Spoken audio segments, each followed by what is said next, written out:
Welcome to Flat Earth Debate, Uncut and After Show. I'm your host Nathan Oakley, and if you are new to this channel, or you've not done so already, then be sure to subscribe, hit the bell notification icon and join button to keep up to date with the Flat Earth Debate. If you would like to support the channel, there is a super chat that runs alongside each of these shows while they are premiering, and there's also a PayPal, Patreon and crypto link in the info box below the video. Also below this video you can get £50 for swapping your UK electricity supplier to Octopus Energy. Speaking of Patrons, I'm going to do a quick shout out to all of you who do support me on Patreon. So a massive shout out of thanks and appreciation to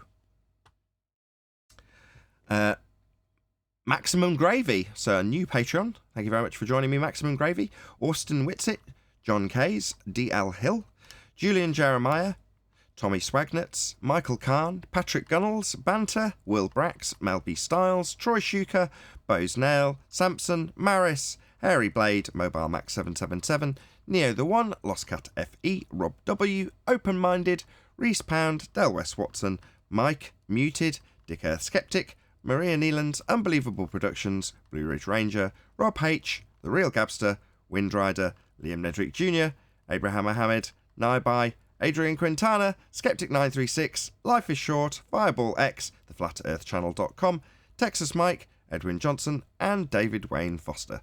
So another massive thank you to all of you for supporting me on Patreon. Now I will hand over to whoever is in Discord and Google so you can enjoy their conversation while I set up for today's live show.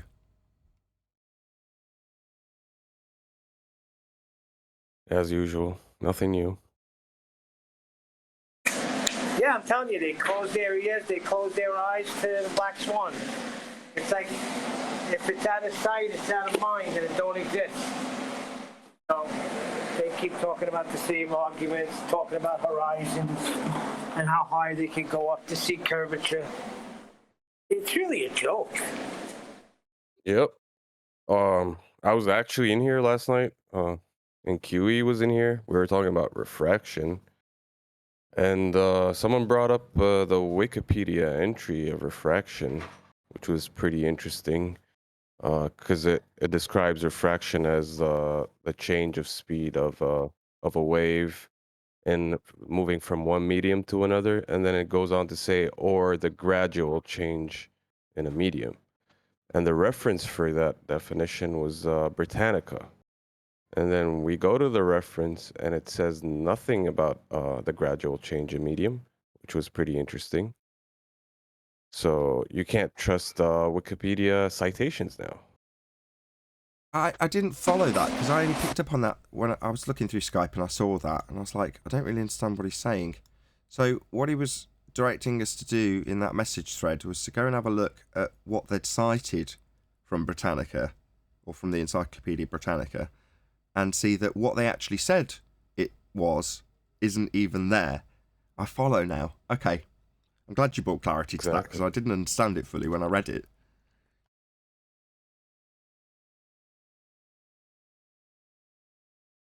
I thought I'm going to show you this situation. Well, it's just, I thought the way I read it from Quantum Eraser was to say, when it said no mention of this, I thought he's saying our opponents don't mention this. As opposed to it's not cited there. Do you see what I mean? Yep.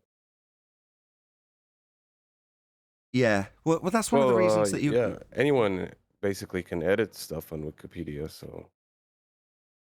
Well, I mean, yes, that is true. specific article is kind of like what they call semi-protected. You have to be a registered user to edit it. But yeah. I mean, originally... See, I went through because on Wikipedia you can go through the history of the changes and things like that. So I did, and I also used the Wayback Machine. And back in, I think it was 2018, it was a completely different entry, and had no mention of that gradual change in the medium. Right. Like someone was actually debating and then had to go and change it, he was in a debate or something, and yeah, they had to insert that in. Maybe that's why it exists.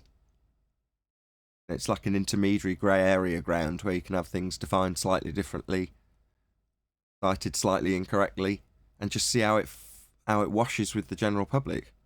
If that becomes part of the vernacular because Wiki says so, most people just go straight to Wiki. Yep. And like you say, it can change at any time. Almost anybody can adjust things unless there are, in this case, things that are protected. But you're like, well, what does that mean? There's only less people that can adjust it? But it can still be adjusted, though, on the fly. Should needs be required to do so. Yeah, and like I said, I mean, they do show the history, but up to a point, right? And then it's not there. You don't know the full history of the article and how it was changed. I had to use the Wayback Machine. And you don't know who's the arbiter of the verification of each change, because Anthony, I believe, was a registered user or something along those lines, was capable of making changes, and he did so when a change was required. We saw the lighthouse flashing at Macald from 32 odd miles away, and it wasn't supposed to be seen. It's supposed to have a viewing distance of something like 16 miles. We're like, well, we can see it at 32. And there's a whole group of us. There was me, Spurs, Anthony's girlfriend at the time, my wife. There was a whole bunch of us all there. And he just went in and corrected it. He just said, no, that's incorrect. You can see it from this distance. And then he got banned. And it got changed back pretty swiftly. Yeah, so even if you get to change things, you don't know if they're going to stick. And yeah, like you said, who's the arbitrator of what sticks and what doesn't? That's called selective changing, Nathan.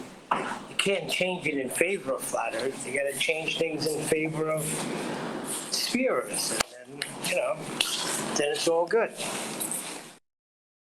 Well, in that respect, where there are certain paranoid aspects of people's behaviour once they get here, and they assume the worst in every respect. But in those sorts of respects, I can give you real-time examples where stuff changed as we were literally talking about it. And the examples are obscure. It's not like they're constantly digging around in Google Earth to have a look at the aspects of view that you get in the three-dimensional cartoon model when looking at the Isle of Man on a daily basis. That's not something that you would expect to occur. But yet, through the eyes and ears of the people in general, information gets fed back. When I see it in a sort of Matrix-style analogy, that's perfectly acceptable because that's how it works. You've only got to have a few people watching you, and that 6 degrees of separation can get real short real quick, and then things get altered. And we're governed in figurative and literal senses on this platform.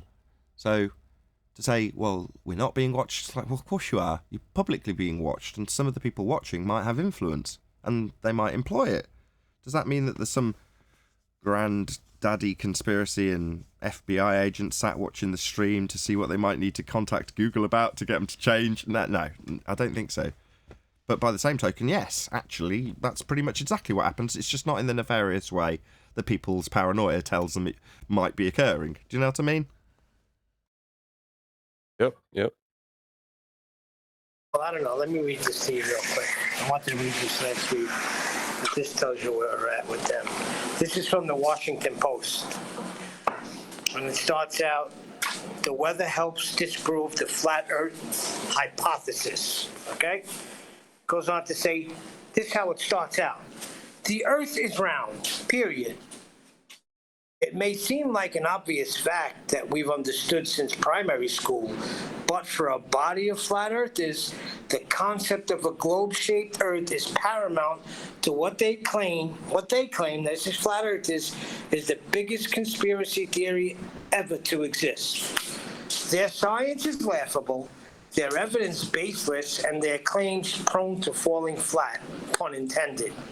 But that hasn't stopped flat earthers from devoting a lot of effort to a cause that lacks dimension. Okay? Then it goes on to say that the weather disproves flat Earth. You would be crushed to death because the way gravity works, which we all encounter in our daily lives, every molecule of air would be drawn to the Earth's center of mass. Because the Earth is a globe, Notice that, right? Because the Earth is a globe, this means the atmosphere settles around the Earth, pulled toward Earth's center, but is stopped by the Earth's surface. The air pressure depends on height through a relationship known as hydrostatic balance. But in most places where we live, the air pressure is within tolerable limits. But if Earth were flat, a disproportionately large chunk of the air would be drawn toward the center of the disk that flat earthers believe in. Air pressure would range from near zero or no atmosphere at the edge of the disk to massive values toward the middle, So if you lived in, say, Australia or southern South America, you'd probably suffocate from a deficit of oxygen. And if you live too close to the North Pole, you'd end up getting crushed by the weight of the atmosphere. I mean, it's a joke. Who believes this? Who's the author? About rain and Who's hail. the author? It's the Washington Post. Let me see the guy's name. Washington Post. It says Capital Weather Gang by Matthew Cappucci. Oh, God, he's got to be Italian. What the freak? So, Matthew Cappucci has got a fundamental misunderstanding about a lot of the... Can you pop yourself on mute, Neil? A lot of the things that are described in his model. And the first thing he starts out by doing is just begging the question flat out, Earth is a sphere. All right, so the outrageous claim, as far as we are concerned, is to say that Earth's spherical with antipodal positioning, but you're going to flat out state it at the beginning of your article, and the justification is because you were told so when you were a kid. That's his justification to open with, because we knew since primary school. All right, that's interesting. Then he goes on to do a straw man fallacy in terms of what he says, flat earthers, is also a stereotyping fallacy, and he's going to employ a disc-shaped Earth, but then he's going to describe gravity, something that exists only in mathematics, in a fourth dimension, in his heliocentric sphere Earth world. It's not something that exists in reality, let alone on a flat plane. But yet he's going to employ how he believes a conceptual medium known as pseudo-Riemannian force space is going to affect a flat plane.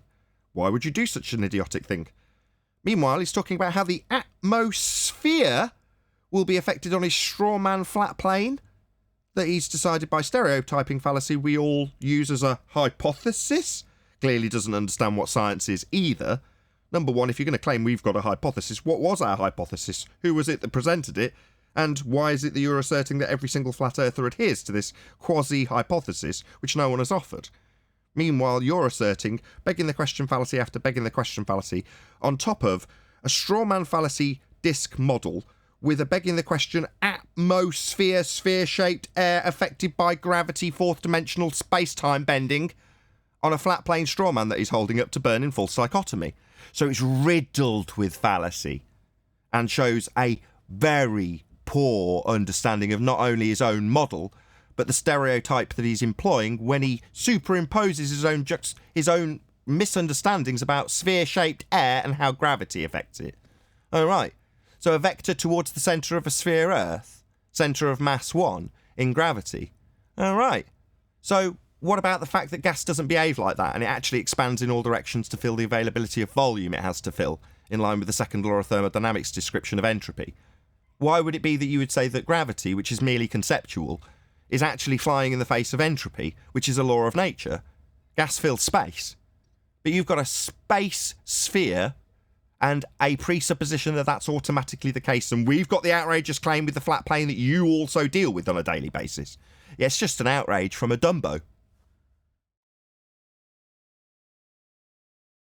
Yes, that's correct. And you know what the funny thing is? He says our science is laughable. First of all, we don't claim no science, correct? We've never claimed science. No, not correct. Where science is useful is where we've cited it. So if you want to cite the double slit experiment, that's absolutely a scientific claim that we're making. Quantum Eraser's namesake is after a scientific experiment. So you want to tell us that our experiments, well, what do you mean? The ones that are well published and empirically validated by way of systematic experimentation based on, what was that? Hypothesis. Yeah, you used that word, didn't you, dick? You haven't got a clue what that word means, though, do you? But Are you going to go throwing it into your article like you're intelligent? Yeah, we'll make sure we get his name again. Washington Post, who was the guy? We'll put it in the title. I'll trim this out. Matthew Cappucci. I'm talking about science to declare the nature of Earth. Like, it falls outside of science, correct? I thought that's what we've always said. Yeah, it falls outside of scientific inquiry, which is about cause and effect relationships. Phenomena that you want to know what the cause of is. Well, that would be DV-IV relationships, dependent variable phenomena that you're trying to study, and independent variable presumed cause of the effect being varied to see if you can cause it. That's hypothesis actualization. Just for you, Matthew, because you haven't got a clue what that means.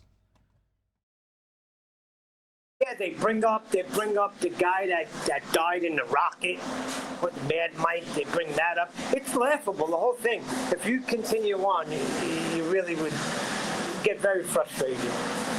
Spell his name for me, just so we can get it correct in the title. Okay. Matthew Cappucci, C-A-P.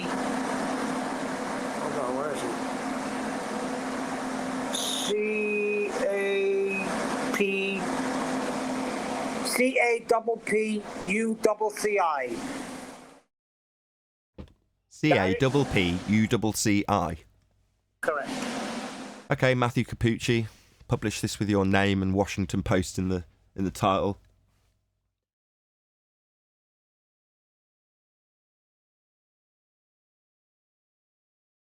Yeah, they're very crafty because later on in the article, he starts talking about what we claim the sun is and how big it is and how he crunched the numbers. You know, it's certain speech that they use.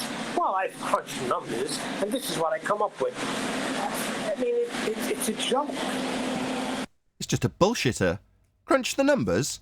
Well, when you were crunching the numbers for the distance to the sun that presumably you're quoting as us having as 4,000 miles or there or thereabouts, well, you do appreciate that triangulation measurement is then utilised with an insertion of an R value based on your spherical presupposition to further move that calculation out to the distance that you have to your sun at 93 million miles. That's based on an R value insertion to the very thing that he will be claiming if he's quoting a distance that flat earthers give. Actually, the origin of his triangulation and R value insertion to give him his distance to his sun. So you want to take it that that's wrong? Well, considering there's an R value being inserted to it after the fact, why would it be wrong? When your spherical maths also relies on the exact same triangulation to the sun, only to insert R after the fact. Well, obviously we've got a curved earth beneath us, so we're going to have to factor that in afterwards, after being necessitated to measure on a flat plane, for you and us on a flat plane and you on a sphere. So it makes absolutely no difference if this guy wants to poo-poo the straw man claim that some flat earthers might make, certainly not us. We would say, no, you can't triangulate something that's not physical, that you can't verify. You don't know how big it is. No, I'm afraid not. Now, while it will be utilised and has been and is utilised as a static ceiling height to get triangulation measurements to move around the flat plane that we're actually on, that won't ever change. We're constantly covering that at the moment with the sextant. Well, that fact is then pushed forwards to insert your R belief, your radius value, to give you your maths. So I wouldn't go around poo-pooing it too much, my friend.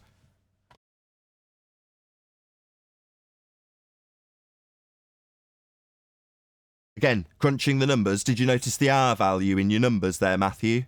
Yeah, that R value's been debunked. If the Earth was a sphere with a radius of 3959 miles, then every distance to the horizon, that would be your Earth curve edge, could be no more than 1.2 times the square root of the observer's height in feet. And we have imagery called the Black Swan that shows beyond all certitude that the horizon is beyond those geometric limitations at a radius value of 3959. Therefore, A, the horizon is not Earth curve, and B, the Earth is not a sphere. Hey, Adam. Afternoon. All right, Nathan. Hey, Neil. You all right, bro? Yeah, hi, Adam. This one will get you mad, too. How we talking. let me go somewhere else. It's too noisy. We're talking about a Washington Post article by a guy called Matthew Cappucci, where he uses some lame-ass arguments. Insert begs the question on 3 separate occasions by way of just demanding that we beg the question right at the beginning of his assertion. Holds up a load of strawman fallacies with disc-shaped Earth, with gravity being applied to them, and atmosphere sphere-shaped air wrapped around them, so he can then pull them apart along with his claims of distance to the sun measurements by way of presumably triangulation, although Neil didn't mention that. He just said he crunched the numbers. Your field, right, Adam? Oh, reminds me of old school crap now. How would gravity work on a pizza disc? Yeah, so... Yeah, that's basically what he's saying. Yeah, you're right, Adam. Let's assume gravity is what we say it is first and foremost, and then put it on a thing that wouldn't generate the gravity that we have assumed it would be generating it. Then we'll pull that apart and laugh at you. Get on, you jokers. Yeah, so many of those. You know his justification for being on a sphere? Obviously we're on a sphere, he starts the article with. Do you know what his justification was? Because we were taught it from a very early age. That was his reasoning. Don't forget gravity that we all experience every day. That objective truth of, I was taught it at school. Yeah. Brilliant. I've sent you, I've stuck it in the war room. The kind of similar stuff. I've not read it properly. I've just copied and pasted it and stuck it in there. But it's I went on to Rumble to, you know, my What is the World channel. Just put those videos out on there. And I've had a view. And I've had one hell of a response. 2.5 sides of a response of multiple questions, just like that. You know, kind of straw man. Not addressing any points I made in my videos, but just coming at you with straw man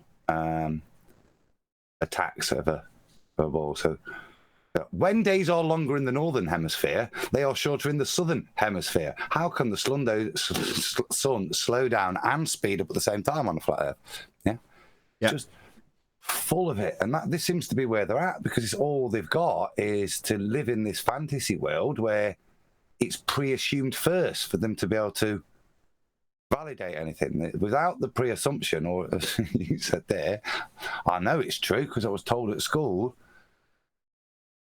they've got nothing. And yeah. He's imposing sphere-shaped air and gravity onto strawman flat Earth discs.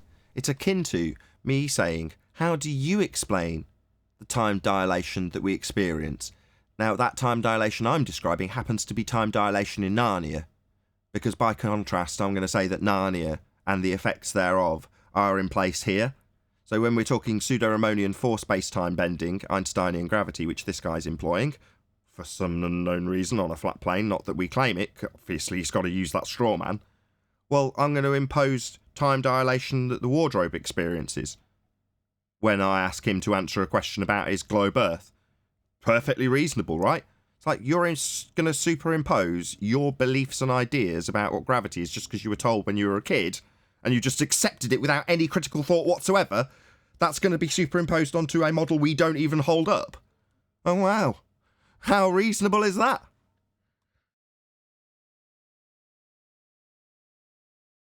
But that's all they've got to argue with. That's all they can argue with. What they can't do is just genuinely discuss the science, the facts, the way we do things, the clear and obvious nature of the Earth, and also the contradictions within their own models. That's the reality. But rather than do that, let's set up a big straw man for what a supposed flat earther believes, and then laugh and attack that to validate to ease our pain, isn't it? Let's be honest. Meanwhile, Matthew Cappucci, you claim to have run the numbers, and as I stated a few moments earlier, you have an R value in your numbers, in quotes, that you crunched, in quotes. Well, that R value has been debunked as being capable of derivation in physical reality, and it is the basis of your first statement and assumption that the Earth is a sphere that relies upon a radius value to crunch the numbers. And we've debunked it, Matthew. So given that you're utilising that value, we'd like to know where you got it from, and not just a name, but how it was measured. Obviously, if it's the Al-Biruni measurement of measuring the geometry by way of dip angle, obviously Matthew knows all about this, then he'll appreciate that that would require a physical geometric tangent point horizon to be in existence in order to measure it, And as stated, if the Earth was a sphere radius 3959, every distance to the geometric horizon could be no more than 1.2 times the square root of the observer's height in feet. And it is beyond those geometric limitations. Therefore, we haven't got an Earth curve as a physical horizon, and we're not standing on a sphere. You can't derive or claim that you are by way of a begging the question fallacy, because that requires an R value, and we have debunked it, Matthew. Cappucci. So, all his crunching was validated and based upon R. So, all he did was calculate. He's not measured out, he's just pre-assumed something, and then he used that pre-assumption to validate his numbers. Or used his numbers to validate his pre-assumption. Didn't do any of that. Just said that he knew from being a kid and then went about attacking a straw man in false dichotomy. Well, the flat earthers say it would be a disc and that would have this problem with gravity. Like, hold on. That problem in gravity is a bending of space-time, right? Based on the uneven distribution of mass. How does that relate with the numbers to a flat plane that doesn't claim that? What the hell are you babbling about? He's basically stuck a big flat disk in his heliocentric world, hasn't he? Everything else is the same, except the Earth's a big flat disk. And therefore it proves that the Earth can't be flat, because gravity wouldn't work.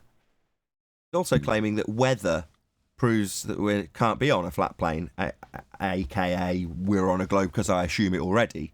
And when he does so, he doesn't appreciate that whilst describing pressure, that pressure requires something to press upon. And if the sky was a vacuum, then it wouldn't have anything to press upon. It would just fill the available volume, as is described universities the plane wide. So all over the plane, they're describing how gas fills space. Entropy law, second law of thermodynamics. If the sky was a vacuum, then the gas we breathe would fill the space, as opposed to having something to actually press upon to create pressure in the first place. So rocking a sky vacuum's never going to develop any pressure to have your little weather example. Matthew. Is that a claim of gravity holding his atmosphere there? Yes. Gravity holding sphere-shaped air. Yeah, wait a second. Over here, he says something different, though. He says that, let me read this to you. He says rain and hail would fall sideways and you might drown. On a flat Earth, the pull of gravity would be directed toward the planet's middle. Flat Earthers contend that the North Pole, that's the North Pole. So rain, hail, and every other form of precipitation would fall toward the North Pole. At the pole and close to it, all that precipitation in the air would converge and eventually pile up. Above and near the pole, the moisture would pile up high into the sky. The oceans would bulge up too. With the temperatures that exist at the North Pole, it might freeze, leaving giant ice pylons towering high into the sky.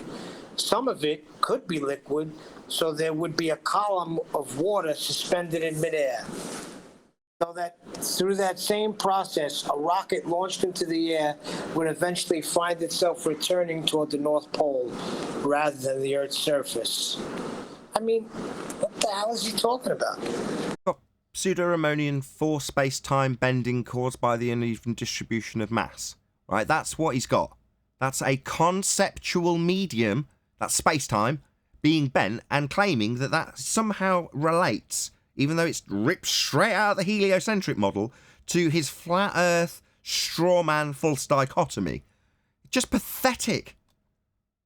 Listen to these numbers he crunched. I crunched the numbers based on what the flat Earth proponents say. Even in the dead of winter, the sun would never drop below 14.7 degrees. 14.7 degrees altitude in Washington, D.C. That's about the same height the sun appears around 7 p.m. on Because, July hold on, evenings. don't tell me why or what time it does it and what it's comparable to. Why would it do that? Because he's on a hill. I don't know. Right, he's crunched the numbers for how gravity works on a flat Earth, has he? All right. So your calculations say that, do they, straw man holding idiot? Right, so you're not going to ascribe this to any flat earther. This is actually your nonsense that you're babbling about. How you think a flat plane would work, with your stupid idiocy about how gravity, a heliocentric concept, not something we deal with in physical reality now. Gas does not go boom boom at 9.8 metres per second now, does it? It expands in all directions to fill the volume. So we don't have this force holding gas that's going to somehow cause a problem, and definitely not going to cause the sun to do something ridiculous. What an absolute outrage. Who's claimed this? Oh, you? But that's what flat earthers say when you do your numbers. No, this is your claim, idiot. This is the claim of a flat earth idiot. And you are it, Matthew. You are that flat earth idiot if you are making this claim, which you are. Flat earthers say the sun is 32 miles wide. Side note, I checked their math twice and found an error. If the sun were really only 3,000 miles above us, as they claim, it would have to be about 27.9 miles wide, not 32. But even that is ignoring other problematic issues. We never claimed the size of the sun. We say you can't claim it. An intangible object. You can only gain one measurement, right? Everything else has to be assumed. So what have you got? An angular size. What, a not actual size? Oh, well, that's useful for triangulation and claiming you know how big the damn thing is. No, not in the slightest. Now, obviously, there's a controlled up narrative that says that. It's called the Flat Earth Society. But are you going to stereotype us with them? All right, well, that's nice. That's easy if you're a journalist. Just go to the controlled up narrative and see what they say we say. And print that. I was about to. You're tempted to indulge and attack his bullshit model that is, but the reality is he's making a statement there that flat earthers, even if they do models, cite gravity. And I was thinking, who it is? You hit the nail on the head. The only place where you're getting that is from the bullshit Flat Earth Society upwards at 9.8 nonsense, don't you? There's a flying pizza disc. So very simple to go to the controlled op that's already been put out there to be ridiculed. And, yeah, it is. That. Yeah. Well, that seems to be what he's doing. He's not. Once again, he's not coming here, is he? And discussing the actual points. He's just setting up an easy straw man. Yeah. But it's Flat Earth Society. Well, then that's ridiculed by everybody on both sides. Flat Earth. Yeah, I didn't see this. It's a picture. It says flat earthers believe the sun and moon are 32 miles wide, and it comes from frisbee-shaped earth, Flat Earth Society. Yeah. Well, it's got a couple of things here. Flat Earth Society. Be honest, this is just churn. Just some lazy journalist who's like, oh yeah, Flat Earthers thing. Oh yeah, I had a few people mention that. I'll just write about that. And then he goes to the first result on Wiki, Flat Earth Society, and then digs in for their, offered up on a plate. Hold on, I'll just let Eli in. Claims that you can debunk. Yeah, Matthew Cappucci's lazy, man. Good morning. Morning. I mean, the other thing, if it is referencing, which we now know it is the Flat Earth Society, Flat Earth Society take one of the weakest aspects of the Globe Earth claim and then throw it up to be ridiculed on behalf of us. That would be the actual Flat Earthers, me. I'm going to call it me. Right? So Flat Earth Society have a boat falling over an edge. Right? Very amusing. Look what Flat Earthers think. No, we do not. But by contrast, you do on the globe side. You literally have a physical edge, Earth curve, with boats falling over it. And then you tell us how much it's blocked them by. As I said earlier, we've debunked the Earth curve edge. It cannot be beyond its geometric limitations. You're performing geometry to make these claims. So you need tangent points, you need tangents, and you need a physical sphere edge to make these claims, and we have debunked it. So while the Flat Earth Society might be easy to poke fun at because they've got a boat falling off a pizza pie, you actually believe that. You actually believe boats fall over the horizon. What a laugh, eh? You think boats fall over the horizon? You think the horizon's a physical place for boats to fall over? Au contraire, not a physical location. We've debunked that utter nonsense that you have as your religious belief. Actually, the extraordinary claim that's taken as read because you were told so, weren't you, Matthew? You were just told and you just accepted it because you had absolutely no critical thinking of your own to employ. We know because I was told. So if you were told it was Narnia, you'd know that right now, wouldn't you, Matthew? Because they told you it was Narnia when you were 4. Matthew learns this here? Matthew Cappucci of the Washington Post. New York Post. Yeah. New York Post? Oh. What's the paper, Neil? He's gone. Washington Post. Thought you said Washington Post, but you're a New Yorker. Yep. Yeah, we got the Wash Post. We got New York Times, Daily News. Yeah. You don't have any kooky rags? Like stories of alien abduction and gossip and... Most likely, probably so. There's always something like that in there. Oh, that's in the Washington Post, is it?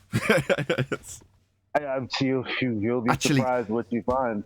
I don't know what I'm saying. At the moment, if I'd have said that 12 to 18 months ago, it would have been a decent joke. Well, of course, the Washington Post aren't going to be printing kooky stories about UFOs and things of that nature now. But right now, at this moment, obviously, that's just perfectly normal, isn't it? Yep. So I wanna also introduce what I introduced the other day in the form of these 2 photos. Because what I'm trying to illustrate with these 2 photos is that taking pictures of the moon from my geographic position, if this was a perspective issue, 1, the moon would have to rotate counterclockwise on the y-axis, while the face is staying, rotating on the x-axis, so that it looks like it's facing us always. It would have to rotate counterclockwise. The fact that it went clockwise is something that's not accounted for anywhere in any math, and I can't find anything addressing this whatsoever. Hold up, what are you talking about? Are you Wagon saying... wheel. Wagon wheel. Yeah. I think you're conflating the sun's keeping its front face... No, not. Let me finish the sentence. Between it's doing its rotational thing, which is one thing, how it keeps that front face, but then also your change will create the wagon wheel rotation, which is separate effect to the moon keeping its face to us in their model. Those 2 things. Is that... What do you mean? Why are you saying that? Why are you saying that I'm conflating? What do you mean? I said what I said based on... I wasn't saying it was the moon's doing... Are you looking at the photos, Adam? I looked at them the other day, so yeah. So that's what I'm asking. Are you talking the moon keeping the same face, but then appearing to rotate its face as well? Yes. Yeah. So, yeah, you can't attribute those 2 motions to the moon. One's attributable to the moon, and the other's attributable to your movement. My what? Your movement. As it's moved across the sky, Eli, you've had to turn around, haven't you? Yeah, but what I'm saying is, if we live in a heliocentric model where we're spinning towards that moon, it would have to rotate counterclockwise. I mean, all you got to do is imagine it. I'm not wrong about that. But that's relative to your position and how you're viewing it. Same applies when the fundies say that. That's relative to you, isn't it? That's relative to how you're viewing it. Yeah, of course. But what I'm saying is it's not a perspective issue. No. If you're begging the question of a sphere, what you're seeing can't be a perspective issue, is what I'm saying. How it actually looks and how it actually works with a 180-degree view of something moving in the sky, that makes sense. But if I'm moving towards that thing, right, It can't do both motions at the same time.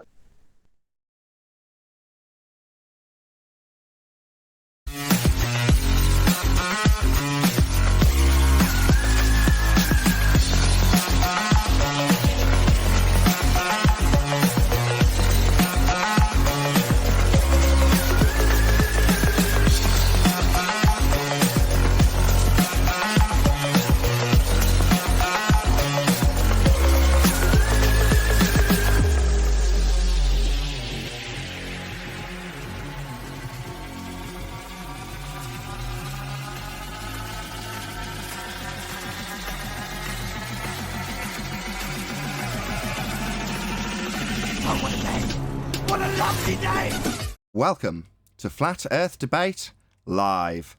I'm your host Nathan Oakley, and if you are new to this channel, or you've not done so already, then be sure to subscribe, hit the bell notification icon and join button to keep up to date with the Flat Earth Debate.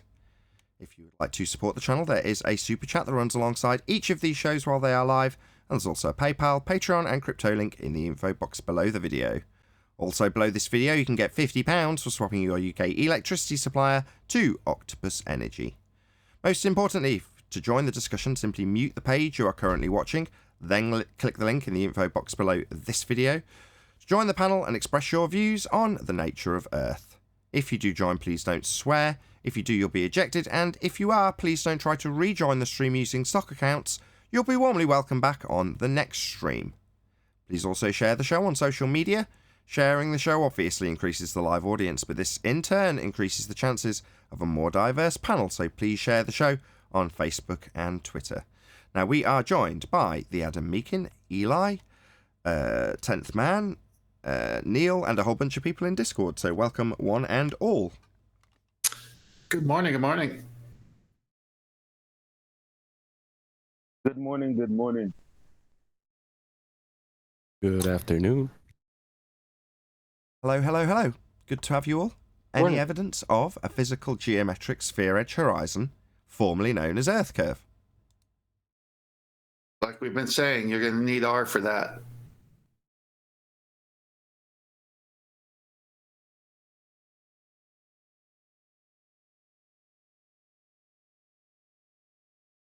Enthusiastic lot. Any evidence of axial rotation of the Earth-based variety? Yeah, you're going to need R for that too. You know, when they presuppose everything and that you're on the sphere with a radius, you're going to need that radius to prove everything, and they don't have it.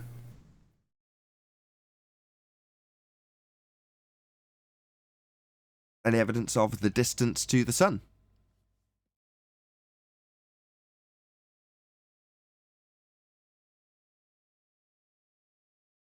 Nope.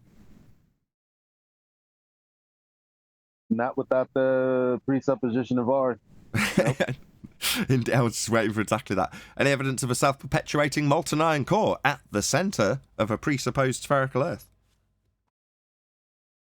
You mean the home address of R? No.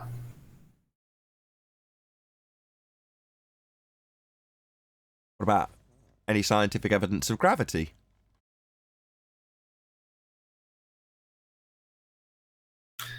No, no viable hypothesis. Well, No, they- Go ahead. Well, center of something to the center of something else, is you're going to need R for that. For the 105-year out of date, you'll need a centre of M1. Hello. Yeah, but it's interesting how they, hey, Arvin, it's interesting how they use the out of date teaching until you get to university, and then they tell you, you know what, that's out of date. Let's go and chat. Thomas Larson says, at Nathan Oakley 1980, plenty of evidence. Really? You just won't look at it. Really? Hope the chemical fire hasn't caused you any health issues. Oh, well, thank you very much, Thomas. We don't get plenty of evidence, though. And it's not that we don't look at it. We're more than happy to look at it. I'll clear the airwaves if you want to come on and present some that you feel we haven't already heard, because I assure you we have. There's a reason it's quiet, and it's not because we don't listen to evidence that's presented. It's because the evidence that has been presented has all been ripped to shreds before a live audience. It was really good. Were you not here?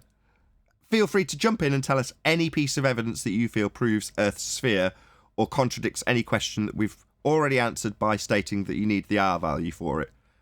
Good luck with that. Ooh, can I sing a song about art? No. Any single viable Yeah, sure. hypothesis from any of the fields of astronomy, cosmology, or astrophysics? The guy's offering evidence and he won't come on the show. I'm sorry, but is that what I heard?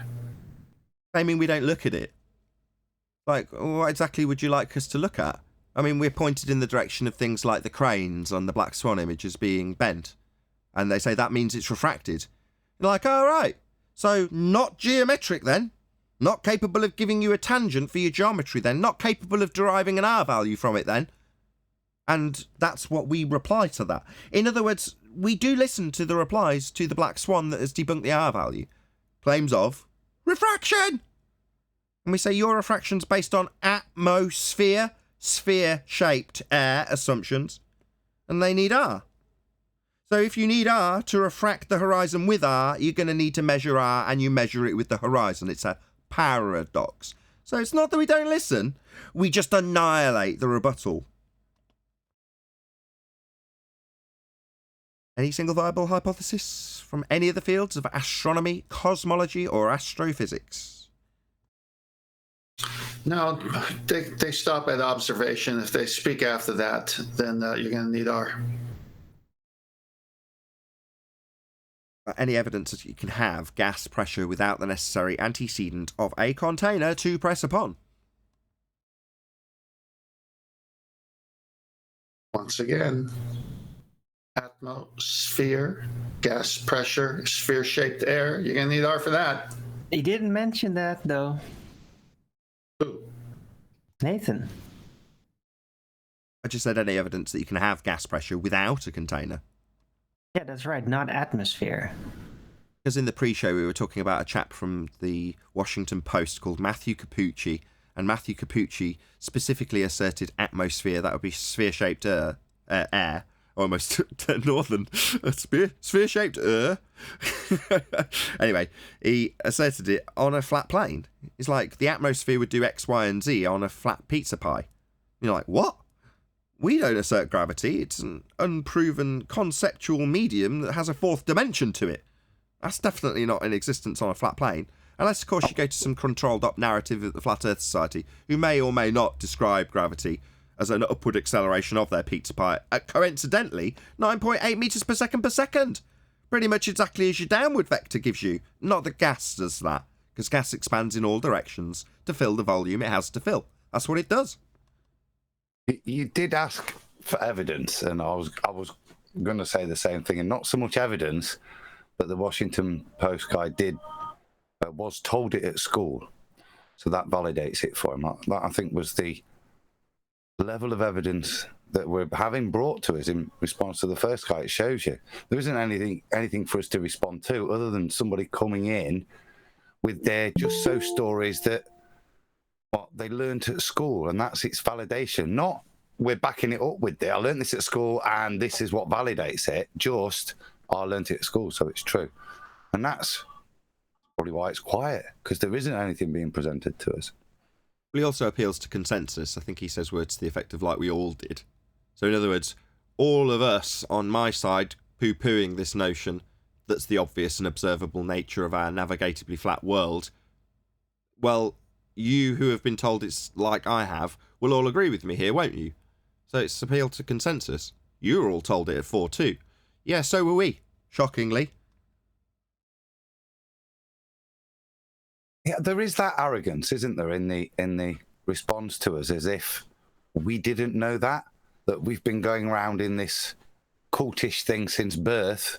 Do you know what I mean? That we weren't all brought up with the same indoctrinated education, that we're not aware of it. There's a naiveness from on that part that they, or maybe it's too difficult again with the cog dis to actually recognise that we've seen these things and worked through them, the things they're avoiding.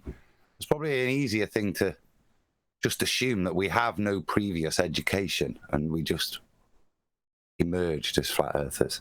But it's telling, the more we deal with these people, the more we hear their projection in what they write and say, And in this instance, Matthew Cappucci's writings make it clear that he's a bullshitter. He's just making up that he's run numbers that he clearly hasn't run. But rather than professing any sort of ignorance or actually doing any research, it's easier to project out the stupidity of the people that obviously haven't been to school or ever been told that we're standing on a spherical surface, and me, i.e. Matthew Cappucci, in his arrogance that he has, and he has quote-unquote run the numbers. No, you bloody haven't. You know, if you were sat here now, we would all just call you out as a blatant liar, because claiming that you've run the numbers when you've read them off the Flat Earth Society website is just your way of projecting out your own stupidity and ignorance onto the people that you're attacking based on what you've Google searched for 25 seconds, knowing that this is a subject that's currently in the public domain quite prevalently. So what's just lazy journalism? But also projecting out where you have insufficiencies in your own capabilities there, Matthew. And we know it, we see it all the time. You're going to project out your own ignorance directly onto your opponent, aren't you? Yeah, we call that crap out, though.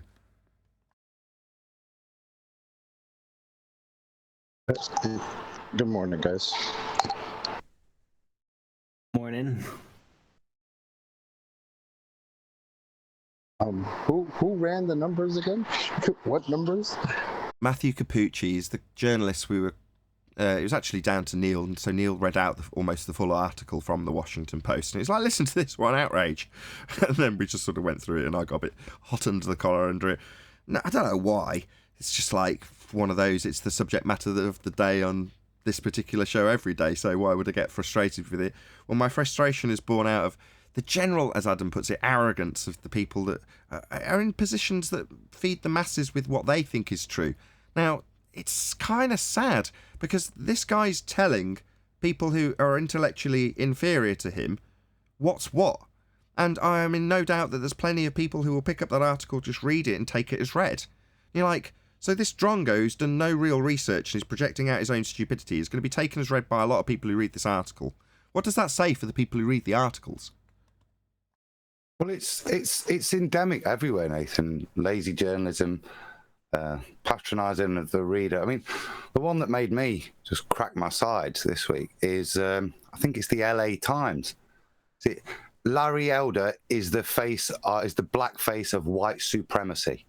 Yeah, they're pushing a narrative. Hold on, I've got to wrap my head around that before you go further. So that he's the black face of white supremacists. Yeah. So he's black. He's black. Yeah. He's a black man who's at the forefront of white supremacy. Is that correct?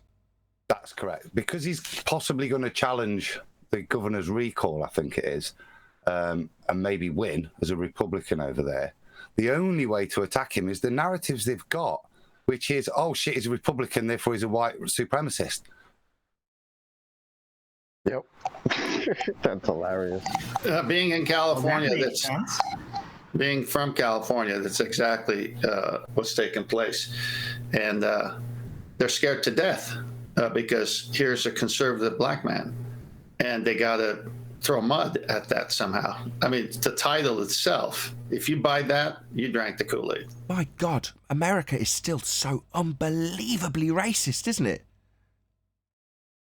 No, they keep we're not. It's even worse, though. It's even worse. They got white people saying, "Oh, I can't stand white supremacy."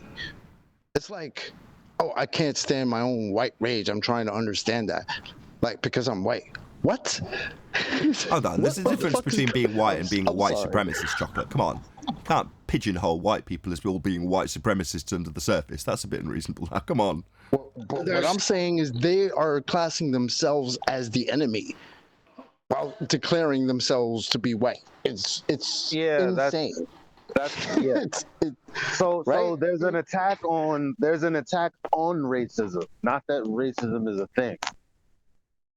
Well, they're seeing it as the original white sin kind of thing. It's called CRT, critical race theory. They're pushing it in all the schools. They're the ones who are making it an issue. It's not an issue. Well, it's divide and conquer, isn't it? So divide and rule. Racism is as good as a subject as any to utilise in that regard. And it's not really everybody knows that guilt is determined through a color spectrum. How do you use? Hold on. You use it on yourself though? That's the question. Like what he said about guilt. That's what they're calling it. White guilt. White people are guilty about being racist, and so they're actively attacking racism where it doesn't really. I mean, Okay, we'll get. Hold on, It's not- Eli. Just one it's second. not Just one white- second. Just one second. The guy from Discord, is it Alb TV or something like that? All Yeah, right, it's not white supremacy. It's mostly white privilege. same difference, isn't it? White privilege is just white well, privilege yeah, is just white- what's expected, and the supremacist is the one that's demanding what's probably already expected anyway, right? Larry Elder went to one of the toughest schools in LA. He wasn't supposed to turn out the way he did. He went to college. He's written books. He has a radio show. This guy went to an Ivy League school. He is their biggest nightmare to prove it doesn't exist. They have to do this because he's saying to people, get a good education, fight for. There is none of the stuff that the Democrats have put on. It's all there to keep us as slaves. I mean, he proved to them that there is no white privilege, and they don't like it. It's true. There's no white privilege. There is white noise privilege, though. I got it. And I think that the writers of this article are definitely fall under that category.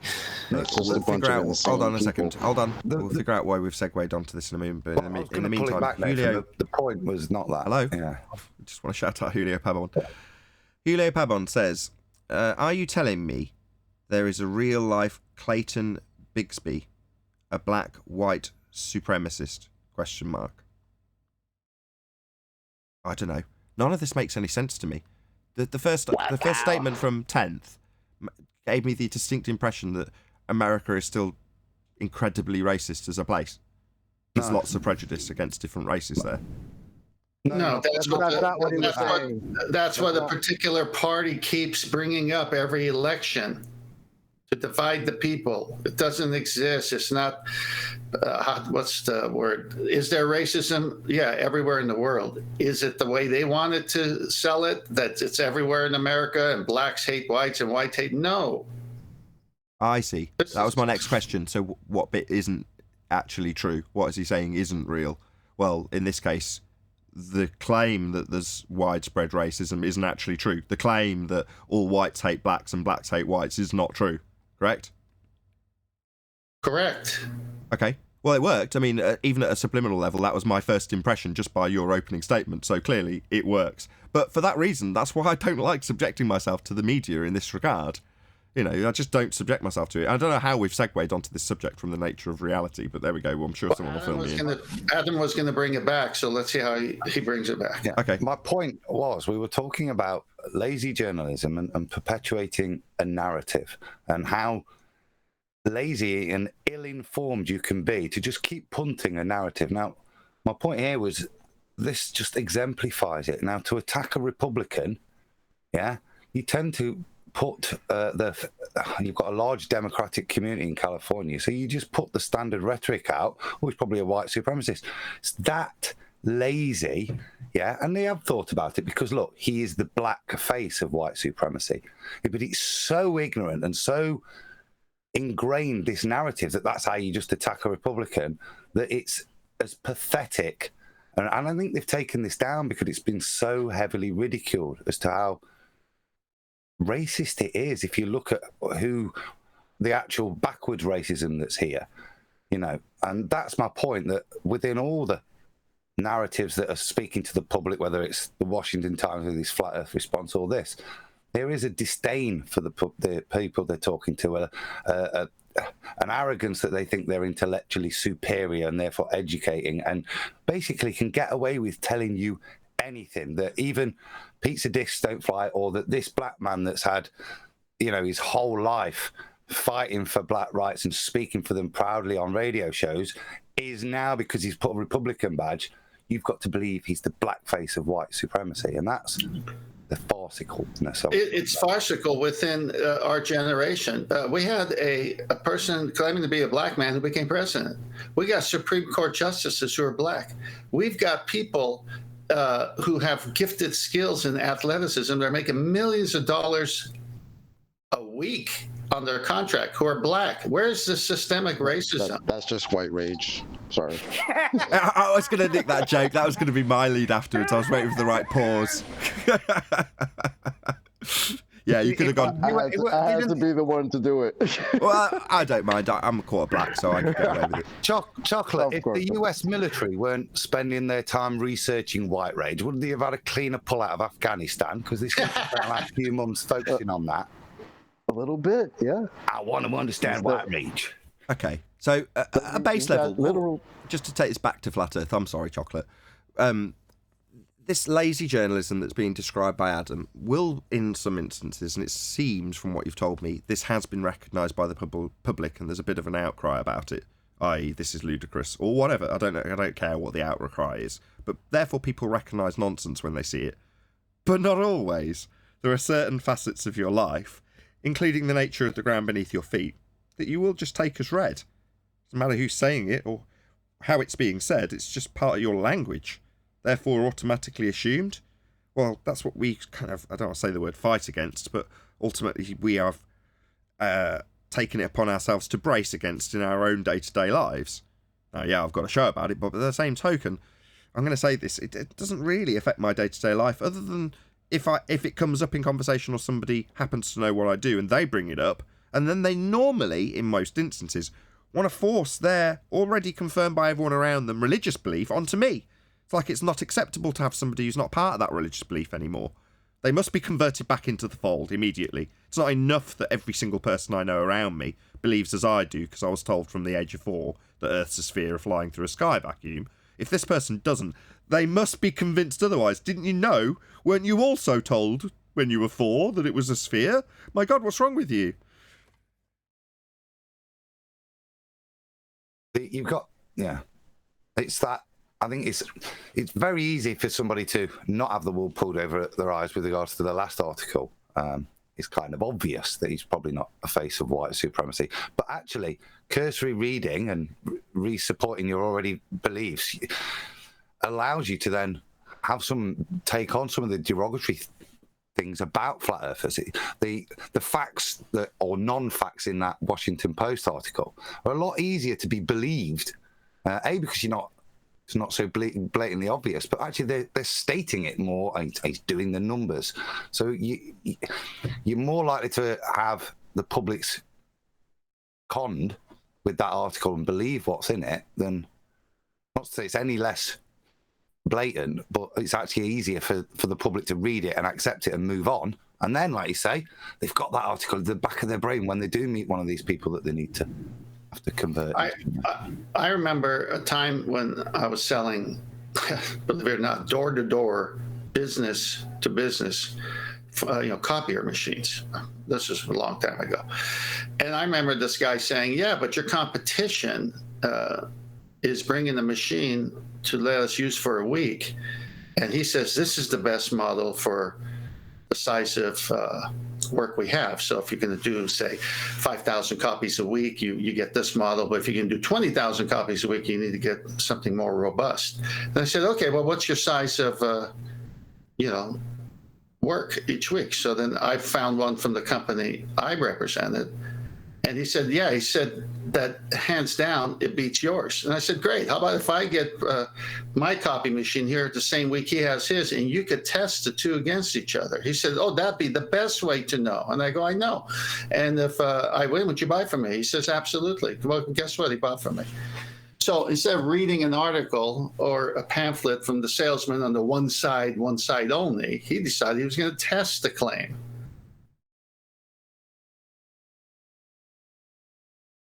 Sure, but in the case of copy machines, there's a claim that's being made that's fairly standard and fairly benign.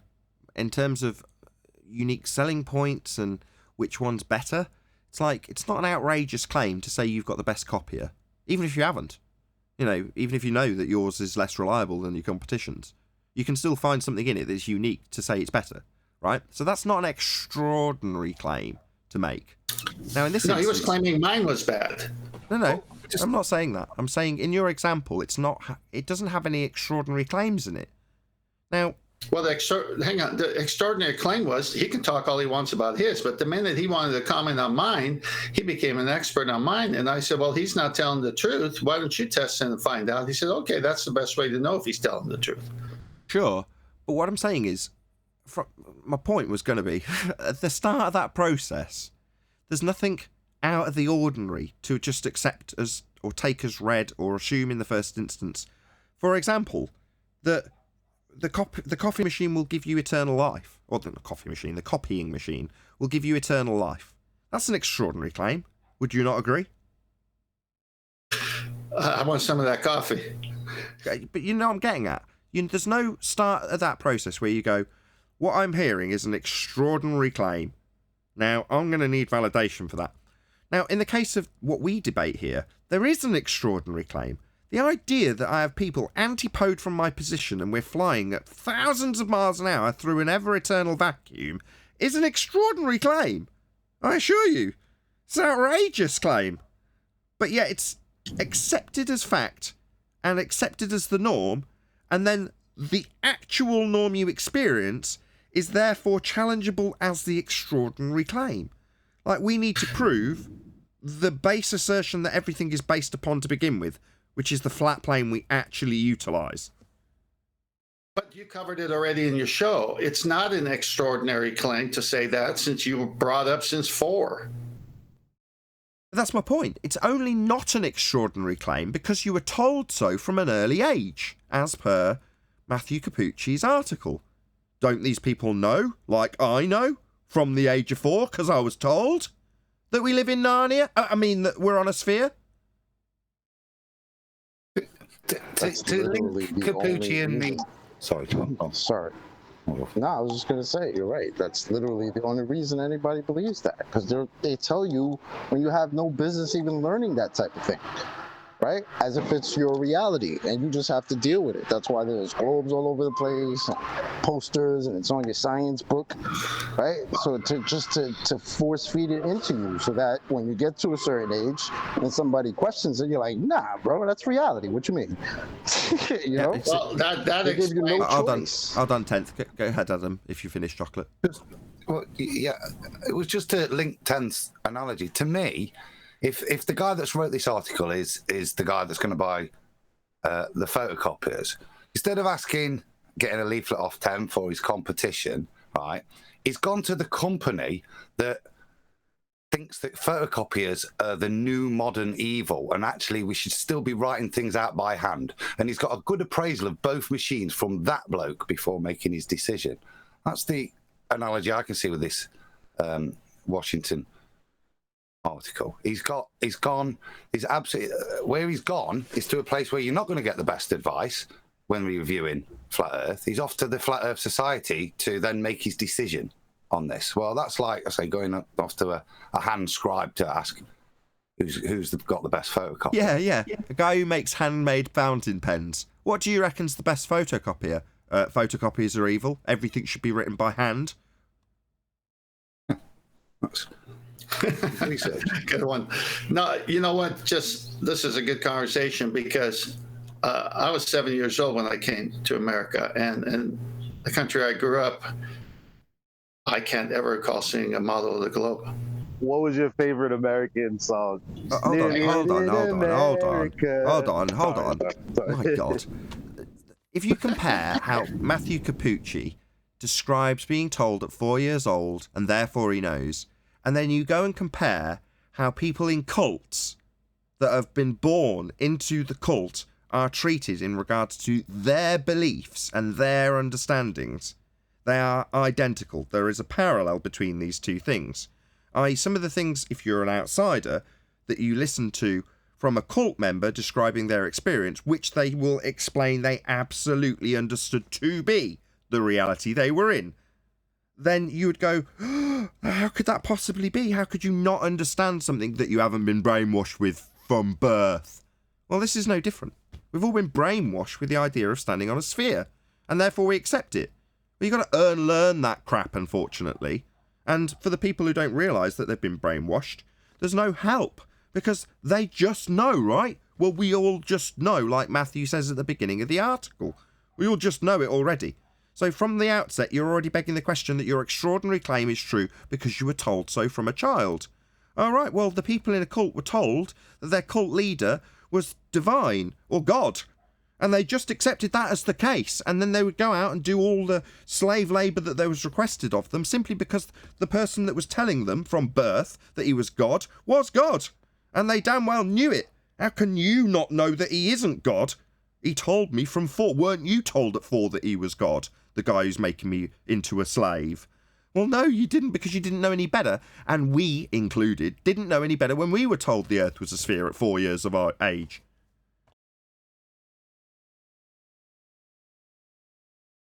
Well, that's my point. But even if I didn't know better, some of it still bothered me because my brain works and I think.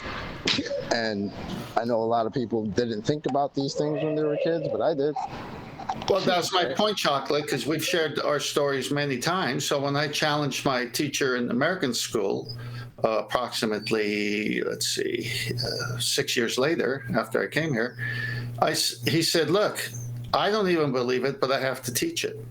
So I didn't have that 4 to that age to where it was just pounded in me. It was like, well, how can that be? That doesn't make any sense. And I kept asking questions. And of course, I was taking time away from the indoctrination time that he needed. And so finally, when he said, look, I don't even believe it, but I got to teach this stuff. Oh, okay. Well, that was it. For the benefit of chat, the people who are moderators in my chat have got full permission to ban anybody that they don't want there. So have some respect for the mods, because you will be banned if they choose to, and you're not going to get any sympathy from me if they do. Just so you know.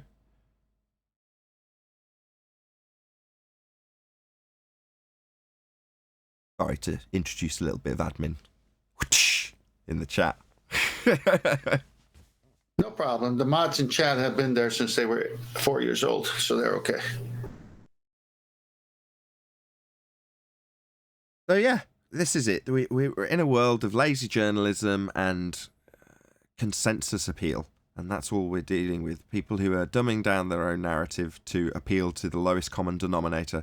And the thing that saddens me about that is that the ill-informed opinion and regurgitated nonsense of a journalist in the Washington Post will reach the eyes and ears of many and just be assumed to be the case, and just perpetuate the seemingly reasonable behaviour of, well, you're just an idiot who's uneducated and didn't get told when you were 4 that Earth was a sphere. You didn't get told that, did you?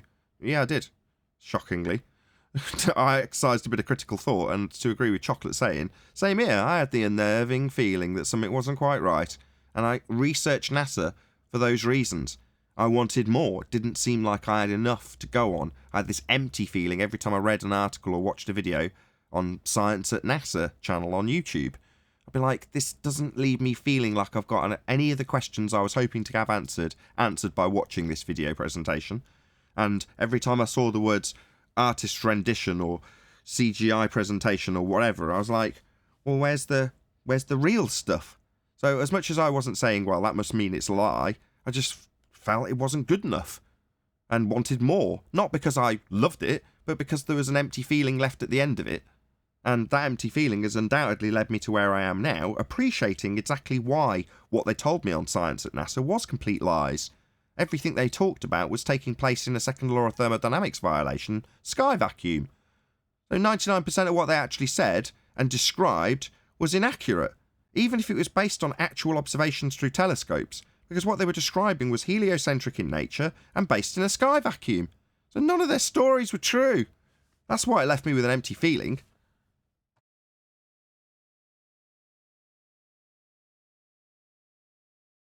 That and the nihilism that the heliocentric model actually leaves you with is probably the intended purpose anyway. That empty feeling. You're nothing in a heliocentric model. You're a speck of dust in an infinitely expanding soup of nothing. That's what Carl Sagan told Johnny Carson on the show, and he was like proud of it.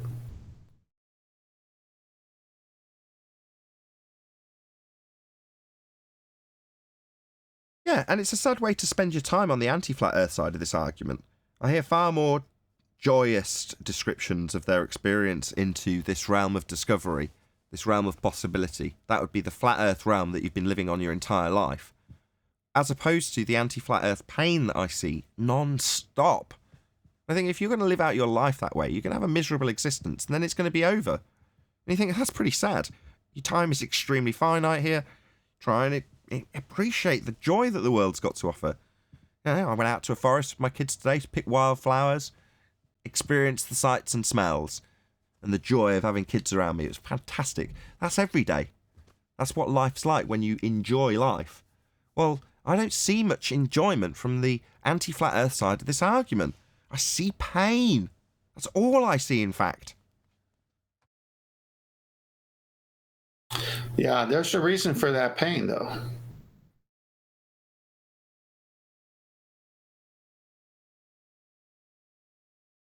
Yeah, cognitive dissonance. Yeah, it goes further than that because most of them are atheists. And so when you tie it into a creator, you know, I mean, most people are open to the idea that creation needs a creator. And most people, many times in their life, will look up and talk to God and say, you know, are you there? I want to know you. If you're there, you know, this goes on through life at different ages for many people in all different cultures. But the anti-flat earthers can't have even that because their whole thing is, wait a minute, if there's a creator, then there's probably some responsibility for me to kind of look for him or live a life that I might have to give an answer to down the road. Just very cursory stuff. I'm not even bringing in Christianity or anything. Just the knowledge that there is a creator is all I'm bringing into this argument. And they can't have that because maybe they have to live a different life if there is a creator. So the cog dis exists, yes, but that's also why does it exist? Because they can't have a creator because then they're no longer the boss. It's very irresponsible. Even I don't know anyone who's under the impression that nothing has a purpose here on Earth. I mean, they talk about the food chain. They say everything is connected. You don't kill this bug because there's a purpose for it, right? There's nothing that doesn't have a purpose. Well, I don't know anything that doesn't have a purpose that wasn't purposed by something. Rumpus. What? I said Rumpus doesn't have a purpose. We've been joined by our Ireland correspondent Brian Slogic at 33,000 feet. How you doing, Brian? Hey Nathan, hey everybody. Good morning. How's everybody? How are the skies up there? What's up, man? Excellent. Yo, what's up, Brian? Hey, like. Are you flying right now? Nah. Oh, I'm about to say.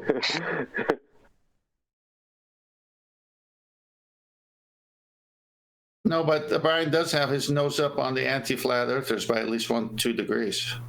Just round out the creator discussion. So we do have a creator. There must be a creator, and the reason is simple. To assert that nature created itself is a violation of the first law of thermodynamics. Therefore, there can only be a creator at the beginning of that process. Nature cannot create itself. Therefore, there must be a creator.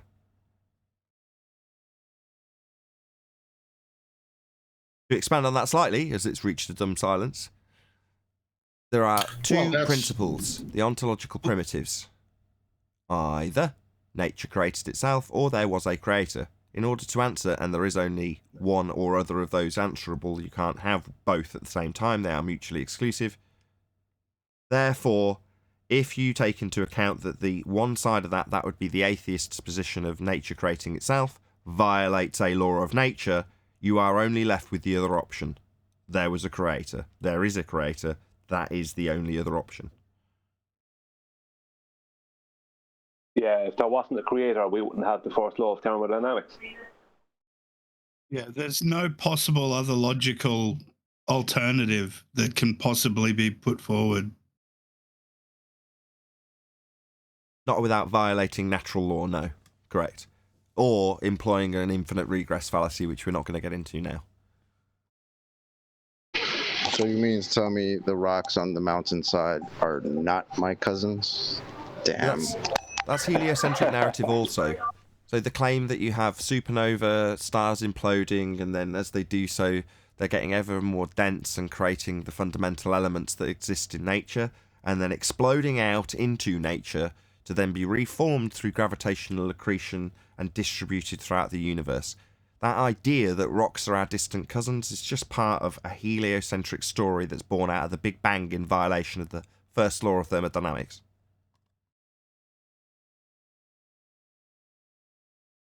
Oh man, she sounded so sane when she said it.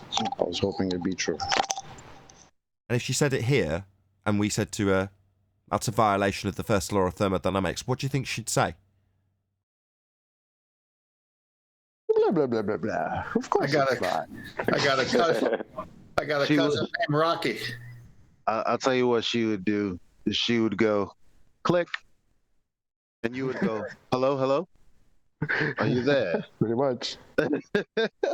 That's exactly like. Did you guys hear of this this professor that QE planned a debate with over at 24/7 Flat Earth Discord? And it was planned a week in advance, or maybe it was a week and a half. And she agreed, and then she showed up, and then they got into the conversation, and then he asks, well, can you give me like, I think he started to get into the scientific method and what a viable hypothesis is. And then all of a sudden she didn't have a good connection and she couldn't connect because she didn't really understand how Discord works. And she never came back, even though she had said, yeah, let's plan to redo this next week. Haven't heard since. And that's exactly Joe, what that tells me she's intelligent. Yes, it does. Studied the situation and got the hell out of Dodge. Very wise. There was another guy who wasn't there that QE had a very similar thing with. Another professor who came to have a debate, and the professor suddenly couldn't hear what he was saying and all this kind of stuff. He says he's going to have to come back and reschedule it. And he said he'd be in contact to reschedule it. Like, I'm going through a tunnel. that old shit, right? Yeah. He's having a debate, but he's also driving through tunnels. Yeah. We get that here sometimes. I do sometimes wonder how, there'll be, I'll make an example of this, a mic issue at the most inappropriate moment when you're getting an answer or they're pushed into a corner. Suddenly you get where things a little bit wrong. You can hear them, but obviously things are cutting out, and you're like, "Oh, I can't quite hear what you're properly." You know what I mean? You're cutting out. Are you doing that on purpose? I'm doing that intentionally. Off. Yeah, of course I'm doing it intentionally. I'm just saying that often our opponents will suddenly have technical difficulties. A guy the other day said that he'd been involved in a thunderstorm. This is what he said. He said, I didn't hear what you've just said.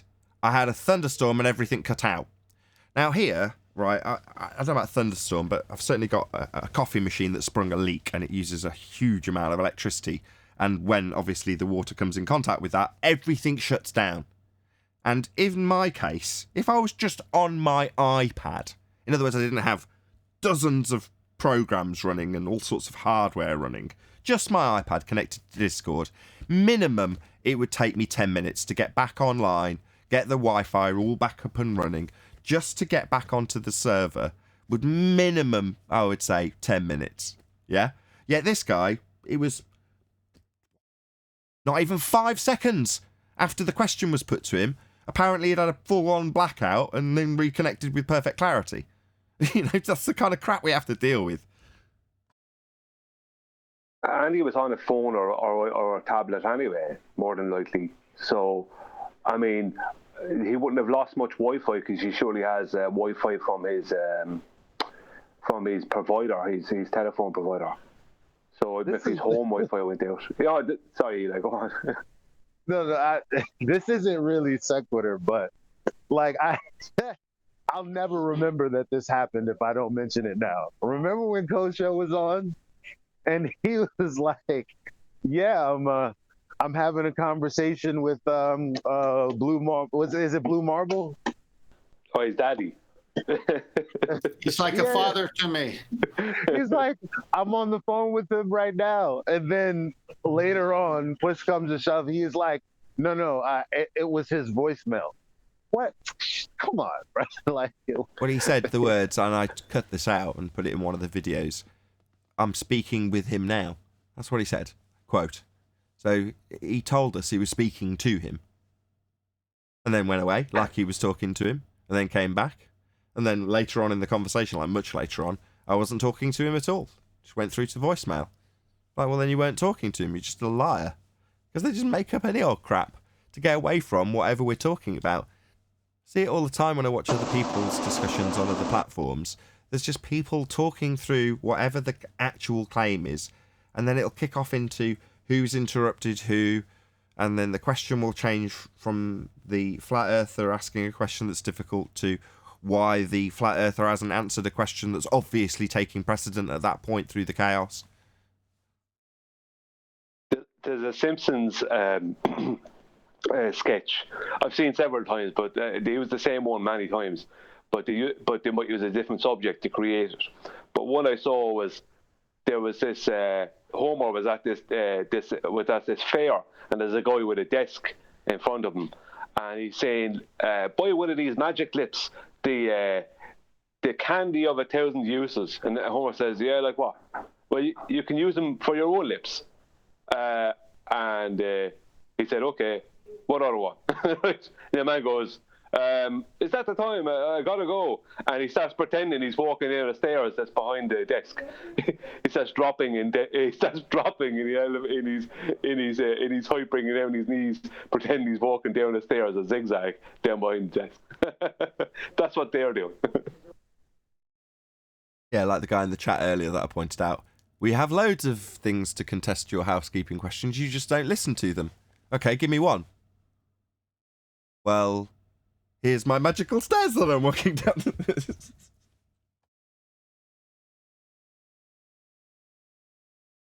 Oh, shout out to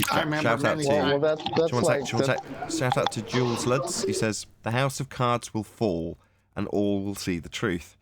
I appreciate your optimism, but I don't think so. I think even if they did, that it would need to be long established as just recognised by everybody anyway. You know, in other words, if we're gonna take your optimism to be the case, then we have to assume that we're at the violent opposition stage to it. You know, we're quite some far distance away from the accepted as always been true stage. But we might get there eventually.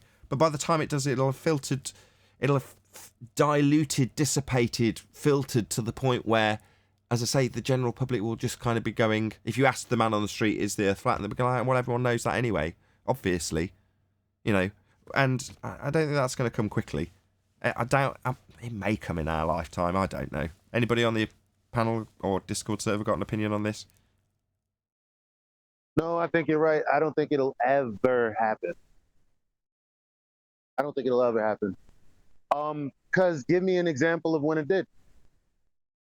Well, I think it could, but it would just be. Let me expand on that. It would be the same control structure. If they happen to say Earth's flat instead of Earth's a sphere, it's like in 1984 when the guy's being tortured, and he says, "Do you not think it's beyond our mathematicians' capabilities to have the sun, the stars close or far away?" In other words, they're basically saying within the power or control structure, within the matrix, if you will, the people who are controlling the narrative may well decide at some stage that, yeah, the general populace actually now appreciates that the Earth's flat, so we need the paradigm to be geared in that direction now. Well, will it generally change how that matrix structure works if the perception of the people within have a flat plane rather than a spherical one? Well, in the same way the torture scene makes clear, it's just like, well, that'll be down to whoever says it. But what does it represent?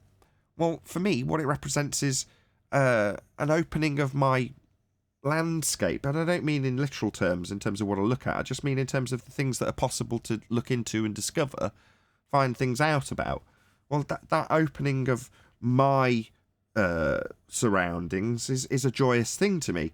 But I think that's actually terrifying to the for the most part to most people. So unless it was wrapped up in pretty much the same control structure, i.e. everything was as it was, but rather than being told at 4 years old that Earth's a plane, you're told something else that's very much going to be a controlled structure and, you know, a belief or a religion or a philosophy that's turned into a religion, whatever. It's still going to serve the same ends, is what I'm saying. So therefore you say, well, if it's not relevant about what shape of the plane we're standing on is to the general populace, so long as it's wrapped up in a control structure, what's the sentiment that Jules, with a very generous super chat, is actually hoping for?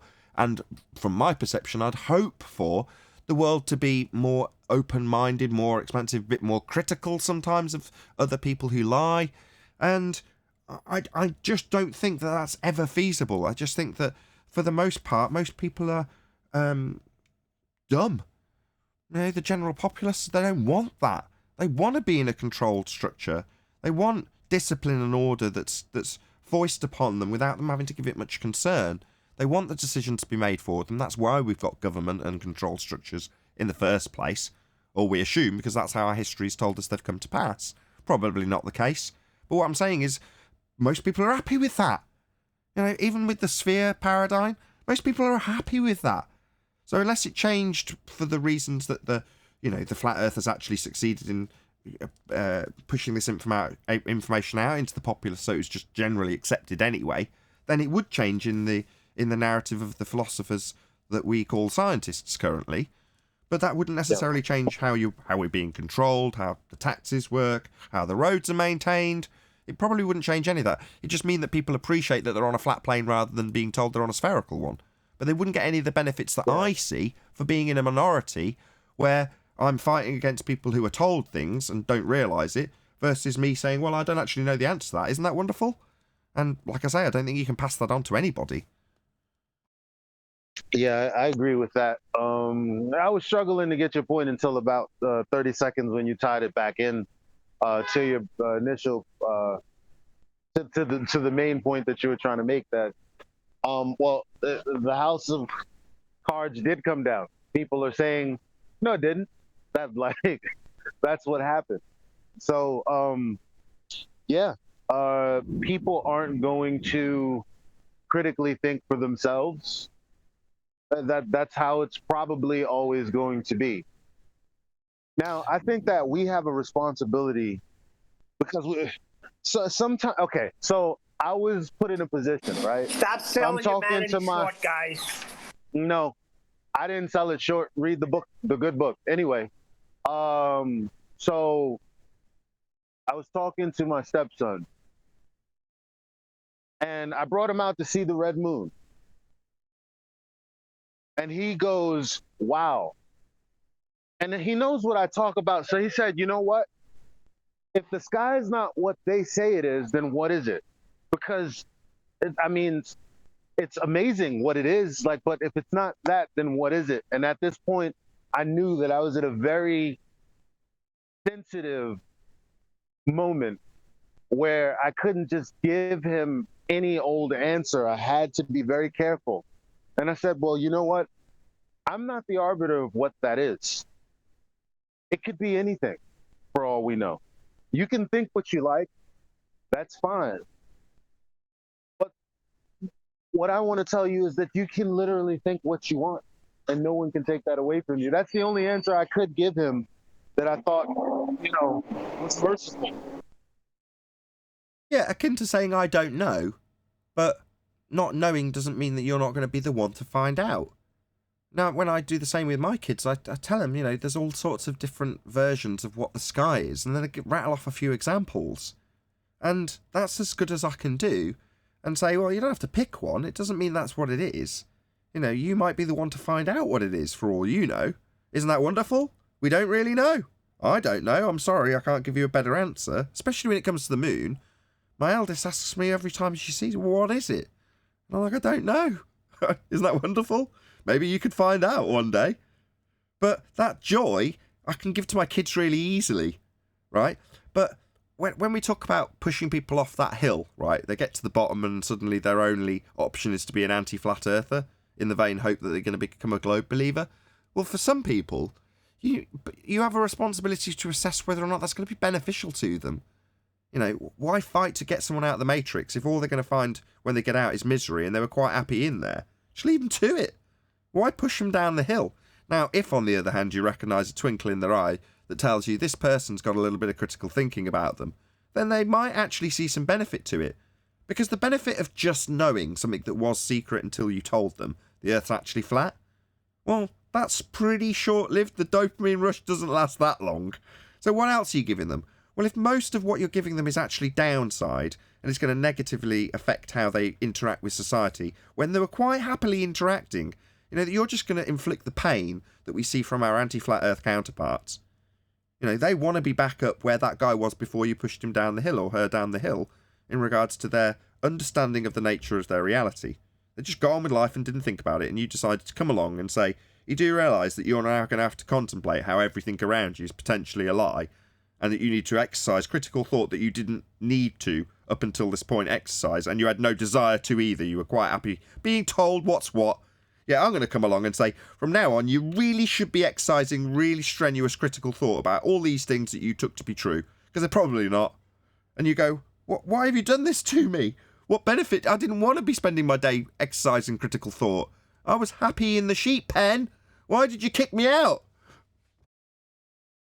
That's why the people who could be honest and show the world what show the population of the world what the world really is, as opposed to continue on with the facade of it being a globe. They know that in general, at least 19 out of 20 people are lazy. So that's 19 to 1. That'll be on their side, because they know those 19 people will not do research, will just want to be told whatever it is from the news. They don't want to, they'll see it on their feed on whatever social media they use. They don't want to have to think about it. And they know that they can just drip feed this thing, and they can then make a statement in some years' time, as opposed to an admission.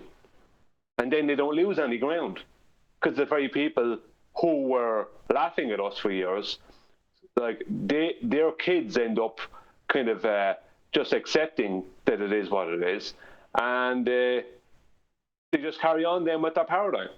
And it's down to, it's not, you could say it's their fault for being the way they are and doing what they do and manipulating, but it's just as much everyone else's fault for being so lazy about it. I mean, you can point out the truth to people all day long and they'll attack you, but you know, you give them a nice lie and they'll be friends with you. They'll buy you a beer. Right. Sorry to just cut you off. I'm going to read out Jules Ludd's massive super chat. So 319, I think it's Australian dollars. Wow, massive super chat. Thank you so much. Really do appreciate it. No matter who is correct, God's truth will reign regardless. Bless all of you who are at least trying to open their eyes of the glazed, or open the eyes of the glazed. Indeed, I may not be one of them. Oh, I really appreciate the super chat. Thank you so much for the support. Yeah, what I consider to be God's truth would be the world around you, as opposed to the stories and narratives of men that you just believe because they've told you so. And God's truth, the world around you, is quite spectacular and beautiful and full of mystery. So, yeah, but you can never necessarily... You can take a horse to water, but you can't make it drink. You can't open the eyes of the glazed, as you put it, Jules. But I really appreciate the support. Thank you so much. I'll tell you one thing. Why do they have to put the little disclaimer now? This is an archaic viewpoint of the way people looked, and that's on everybody's channel. What's happening is the process of change. So here we are battling it every day. We have converts we don't even know about. I mean, they see the arguments, they decide on their own what they're going to believe. And so you can see the forces from outside saying, we need to shut this down. So they hide the algorithms, hide everything, and they have to put little labels. And what's going to happen is we're birthing a new generation.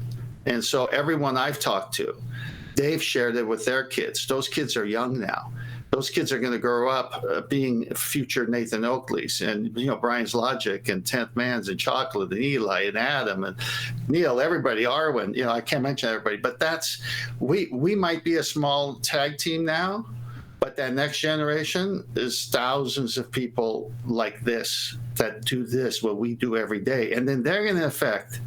And so you just got to give it time. It's not going to happen in our generation, if we even are here. But if we are, it will happen because it's growing and they need to shut it down.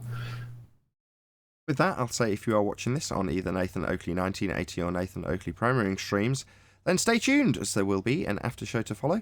Unfortunately, if you are watching this live, this is where we bid you farewell. So a huge, massive, enormous thank you to all of you who smashed the super chat, liked, commented, shared, subscribed, hit the PayPal link, and all that good stuff. Also, below this video, you can get £50 for swapping your UK electricity supplier to Octopus Energy. I've been Nathan Oakley. Stay tuned if you're watching on a premiering stream, and I will see you all in the next video.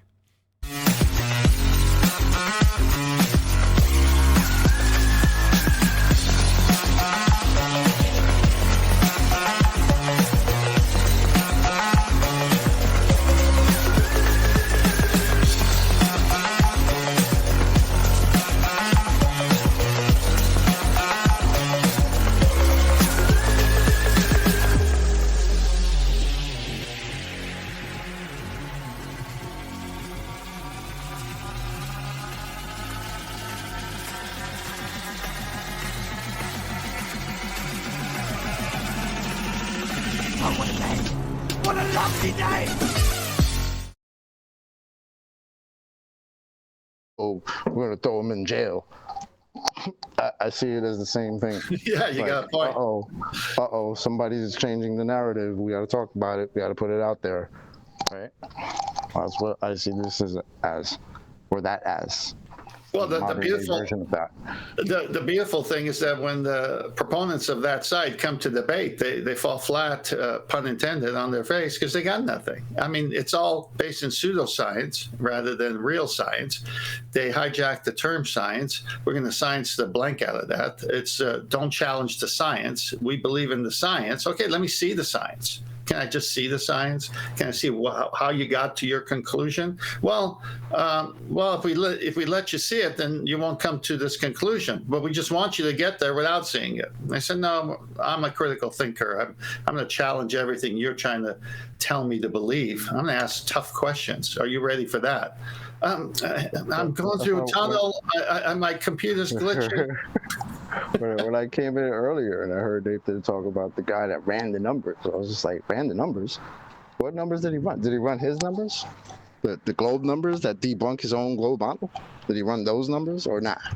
He ran some other numbers, some other arbitrary bullshit. I don't want numbers. I don't want numbers. I want curvature. I want a sphere. I want to see the R. Show me the R value. I'll believe in your sphere. What's his first name? Cappucci's his surname. What's his first name? Is it Michael? Matthew. Of course. Right in the middle of a challenge, you want to know someone's name. Well, the guy we're talking about, yeah. It's the same guy. I don't even know who he is, but he's got numbers to run. Certain equation he might want to run. 1.225 times the square root of the observer's height in feet. You might want to run that. Well, my challenge is going for Discord. My challenge is for Discord. That's exactly what I said. Neil, are you there?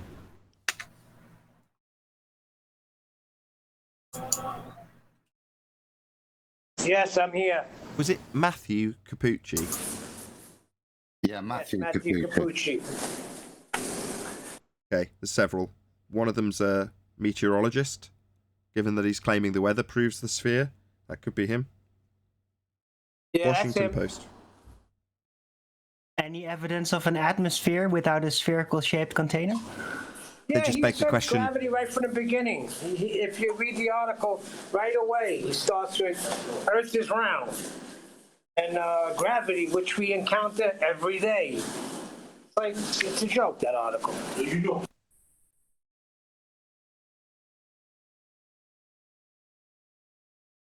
Do you guys encounter gravity every day? Because I haven't met gravity yet. Well, Candy will say she drops the keys, the girl you work with. She says there's mathematics that go with the keys falling to the ground, you know? There's an equation with that. Where's gravity? There's a relationship. Is that telling me that gravity is an equation? What does that mean? The way they phrase things, it's the way they just go out. Look at what the guy said. I've crunched the numbers. He sounds like he knows what he's talking about, you know? It's the magic trick. Just a lazy reporter. Can I sing my R song now? Yeah, now we're in the after show, you can. Why, you dare not let the public hear it live? No, I'll let the dedicated fans of Flat Earth Debate hear it. The general grey and washed, that would be the public, no. All right. Well, the song is a canon, so if you all choose to, we could together sing this in a canon, right? So, run, run, run away from R. Merrily, merrily, merrily, the horizon can't be far. Run, run, run away from R.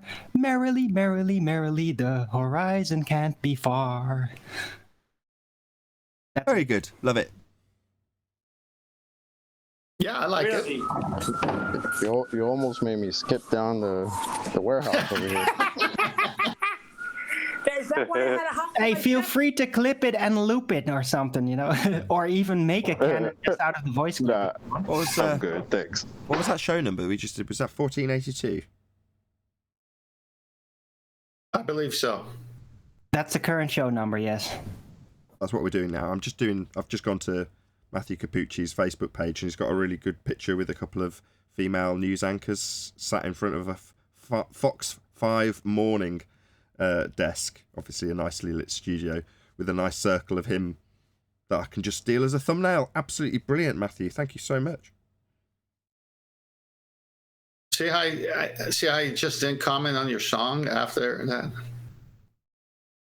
I know, it was very impressive. Well, you'll be having the fine females, though. I can't lie.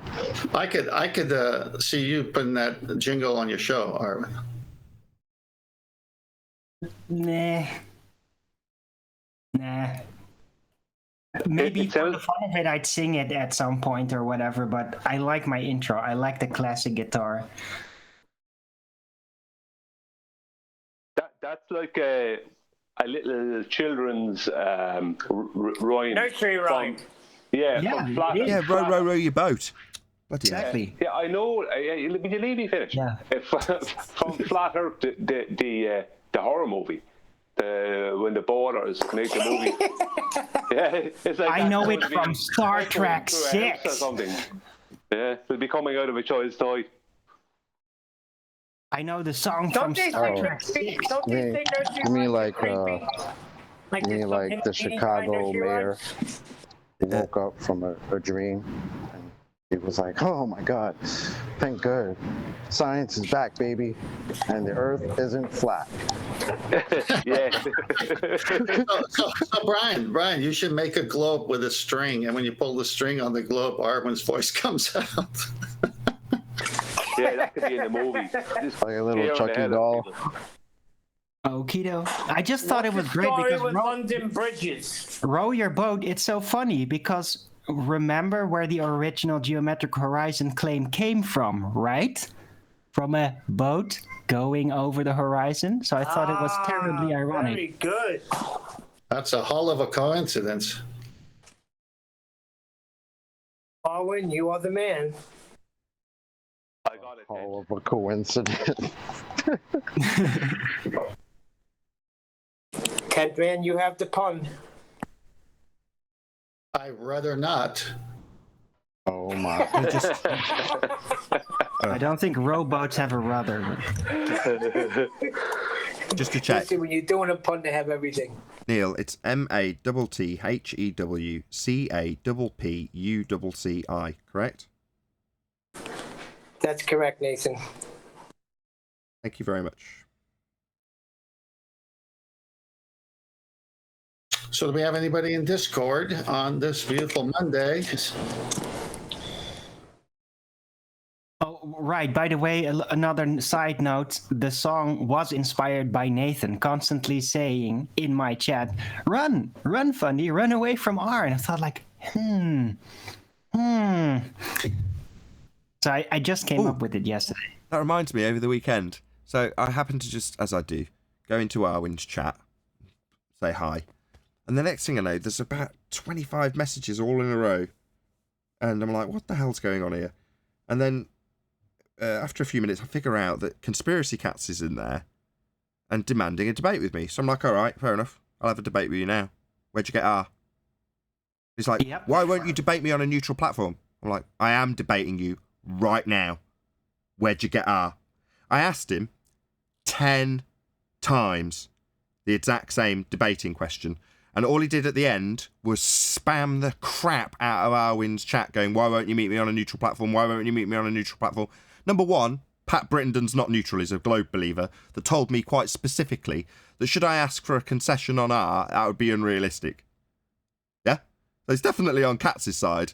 But rather than addressing the actual debate, that would be me asking him where he gets the fundamental premise of his argument from in a chat where there's no mute button.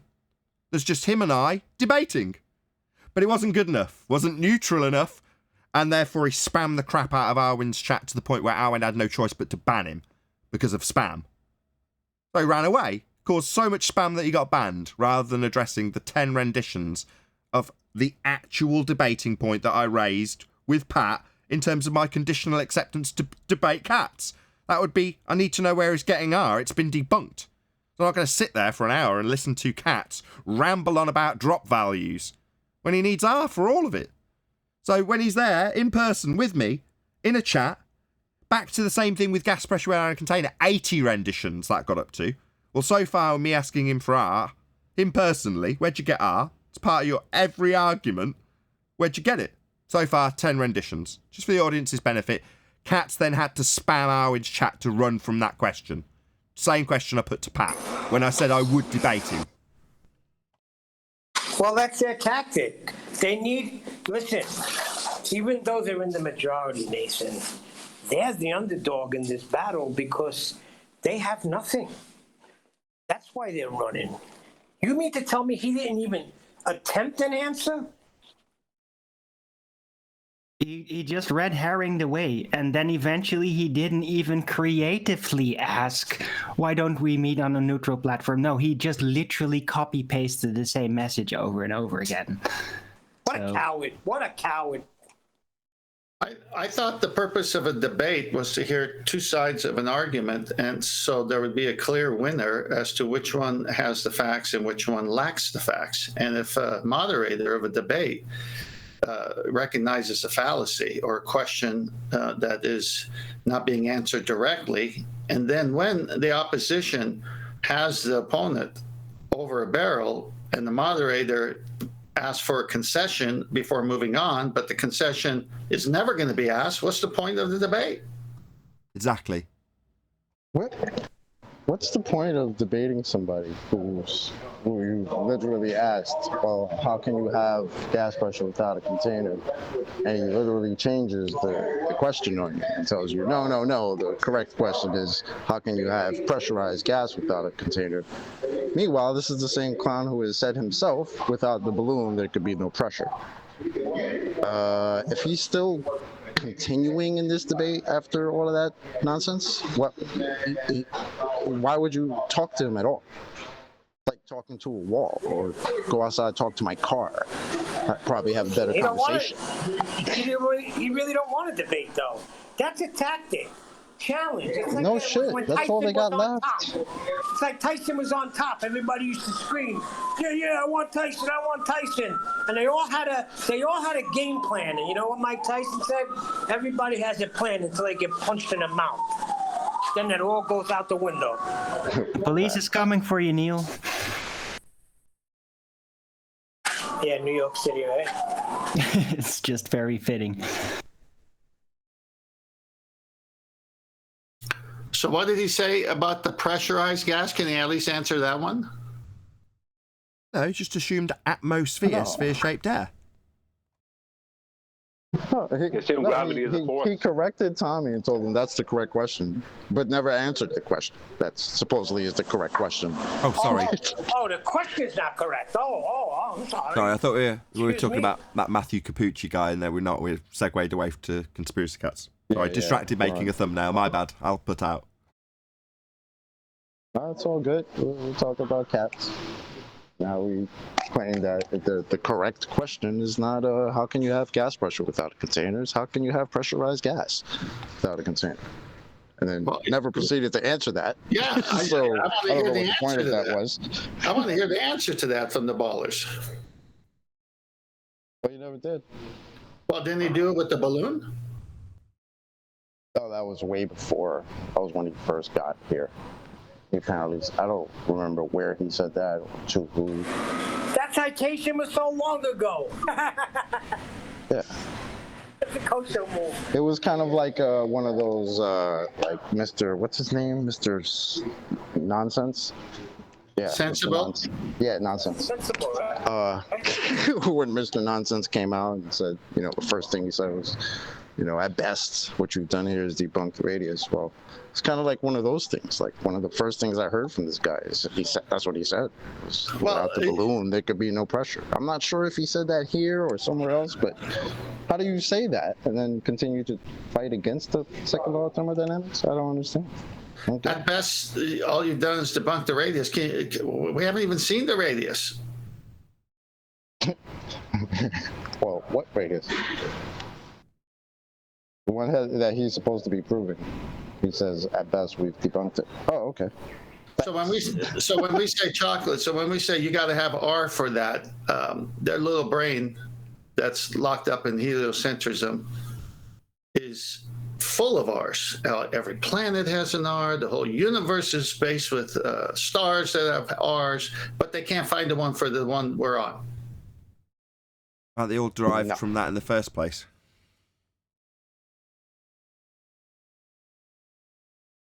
Kepler's third law gives them scaling values for all of it, but they start with the assumption of Earth's radius.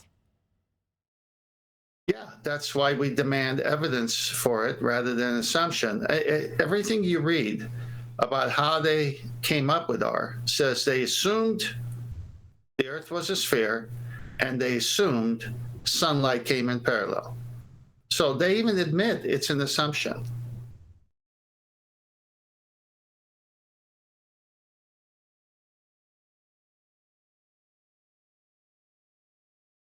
What other choice do they have? To be honest and debate and to show us R rather than assume it at the beginning of every conversation. But we know we're on a sphere because we're on a sphere. I mean, how silly is that? Yeah, but they have to run away from that argument. I sense a jingle coming. Did you want to hear? Matthew Cappucci says, Earth is round. We were all taught it in school. Come on, guys, wake up. What's wrong with you? You know how gravity works? We all experience gravity every day. A pretty fresh-faced dude looking at him. I don't know, he's not very old.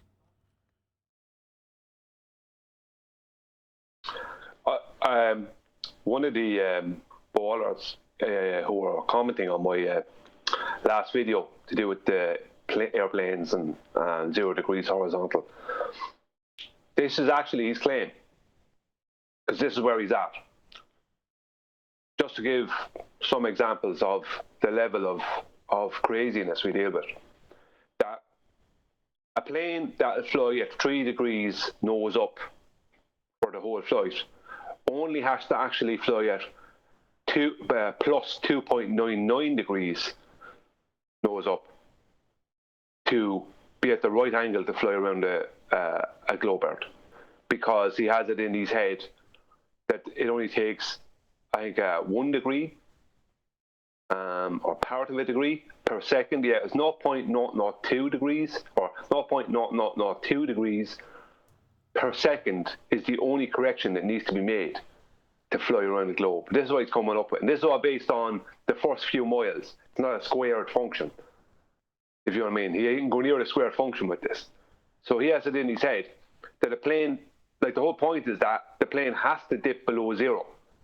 And he's just extracting this tiny amount off the top of the +3. It's like, that is some level of stupid. And he's non-stop with this argument.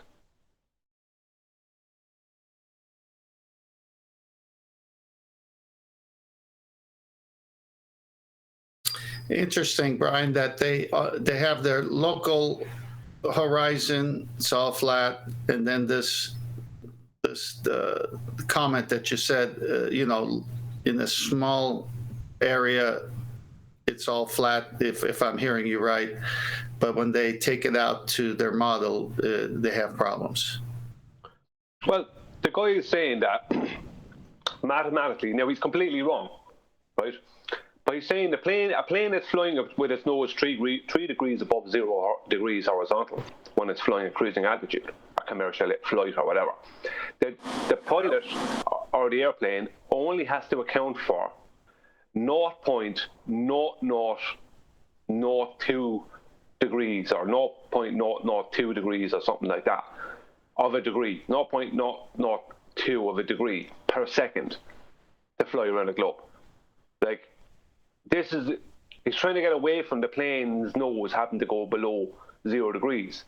He knows that he can't make that claim because it's not real. So he's trying to claim that that the plane, either the pilot or the plane is making these very, very tiny corrections every second. And that brings it around the globe. It's like no, it has to nose down. There is no way around it.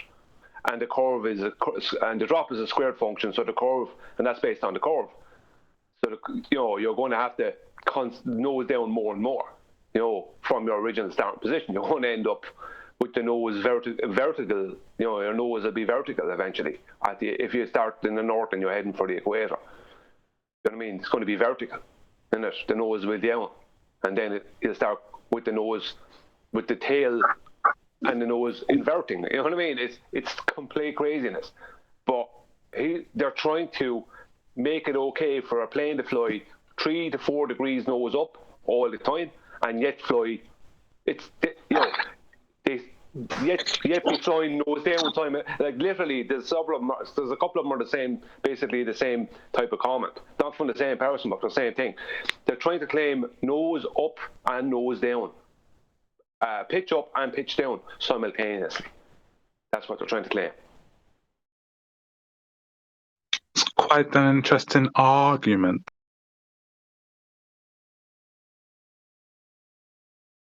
Boom, boom. Yeah. Boom. But Brian, that's kind of like the way that they take the angular rotational velocity or supposed angular velocity of the Earth, and then they convert it to how many degrees per minute, and then they make it so much revolutions, it appears quite minuscule. So they've taken what the plane would have to be nosing down over that distance and converted it to 0.00 of a degree, which then seems to mitigate, in their minds at least, that it has to be accounted for. It's like a sidestepping of the argument. Well, the thing about it is that I know you're right. They are trying to do that, but they're trying to do it's really bizarre because what the calculation is based on is the first 69 miles of flight. Right, once the airplane is at cruising altitude. Now they're completely forgetting for the plane to get to that cruising altitude, it would have to cover a huge amount of. It would be flying at an angle opposite from the angle of the Earth. So on their globe, so their globe is being angled down the way. Let's just say a slope down the way, curved slope, or whatever, right? And the plane is going up the way at an angle. So they're completely forgetting that before they ever get started. So they're starting with the airplane at cruising altitude, right? And then they're admitting that it's 3 to 4 degrees up. nose up, and that's how it'll be flying. So we'll take, let's say 3 degrees. They're saying, yeah, it'll be flying all the time with 3 degrees up for a whole massive flight from wherever, from one continent to another, right, a couple of thousand miles. And then they're adding in the calculation of how much the plane would have to nose down every second, right, to fly for 69 miles from starting position. How much, because due to the amount of drop within that 69 miles, how much the plane would have to nose down. But they're giving the nose down from a 3 degrees and 4 degrees nose up position. Like, they're not even able to do this nonsense calculation and claim it's slightly below zero. I mean, they're not even able to do that. It's hard to explain. It's so backward and crazy. Like, the plane the nose has to be below 0 degrees. And their calculation is based on the first 69 miles. And it's not even taking takeoff into account. So this is all based in craziness. Can I have a bang, Bri? Oh, yeah, Adam, off you go. So the maths they're doing, I think they'll probably work something out like 0.014 of a degree over that mile. Which would, if you were drawing a vector from that cruising altitude to the other, and instead of it being a straight line, it was to go to the consequent same altitude a mile further around the ball, then the line you would draw from point to point would be 0.014 degrees pointing down off of a straight line vector. So they take that angle, which I suppose geometrically is correct. But the consequence of what they then try and apply that to is to how an airplane works. And as you're saying, they're taking that tiny little number and subtracting it in some way from the pitch angle that the plane has. Now, the effect that would have would be to slightly reduce upward thrust. What it wouldn't do is have any effect on orientation of the plane. To do that, I think as you correctly said, the plane needs to be below 0. By that 0.014 degree would do it. Consequent being that the plane would fall out of the air because it wouldn't have any upward thrust or sufficient, or would have to be going at such a speed to generate sufficient upward thrust. So what they say isn't commensurate with how a plane works. And to be honest, it's a fudging together of a nice bit of maths and how a plane works, and trying to pretend that the two things are in any way applicable to each other. They're not. The angle you're flying at is one thing, you know, that you create, and how a plane works is completely different. And to try and put the two together, subtract one from the other, is nonsensical. I'll just read out my message. I dropped Matthew Cappucci a line. So, dear Mr. Cappucci, your article in the Washington Post was put under my nose, regards Flat Earth. We discussed the article and pulled it apart based on various straw men begging the question and false dichotomy fallacies you used. The show is called Flat Earth Debate Uncut, and after show 1482, Matthew Cappucci, if you are interested in hearing a response. Thanks for covering the subject, as it was very useful to pull apart for an audience.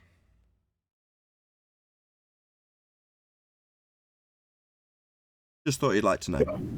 Well, that's pretty fair statement, and hopefully he'll respond. I don't really want a response from him. I just thought if somebody made a video about me rather than me having to seek it out, if they just let me know in a polite manner, often I will watch it. If, you know, I don't expect him to watch it. It doesn't have to do anything, obviously, but it's nice to know if somebody does make a response to something you've done that's public. If it's put under your nose, you then can think, I don't care. Or, oh, I'll watch that and maybe respond to it. But he's got the choice, right? Yeah, that's the paper trail you created, and hopefully they'll come on and say, where did I do that? Did you link it for him, Nathan, in the comments? Or in We're the recording it right now, Brian, so no. Oh, sorry. No, I can't link it until it's uploaded, and we're currently making it. Maybe he can come here and crunch the numbers with us. Well, by the time people are listening, you can. Well, hold on. Chocolate picked up on what's going on. We are very similar mindsets, you and I, Chocolate. It's unreal sometimes. Precisely, right? If you did happen to get back in touch now, I'd say, well, actually, the show that you've been discussed on, we're literally recording right now. Would you like to join us? So you never know your luck. Unlikely, but that's why I took the time to, that's why I lost track of what you were talking about when you were talking about conspiracy cats. Because I was literally in the process of making a thumbnail with his face on it. I'm like, well, I'm in his Facebook. He's got a messenger that I'm allowed to use. Why not?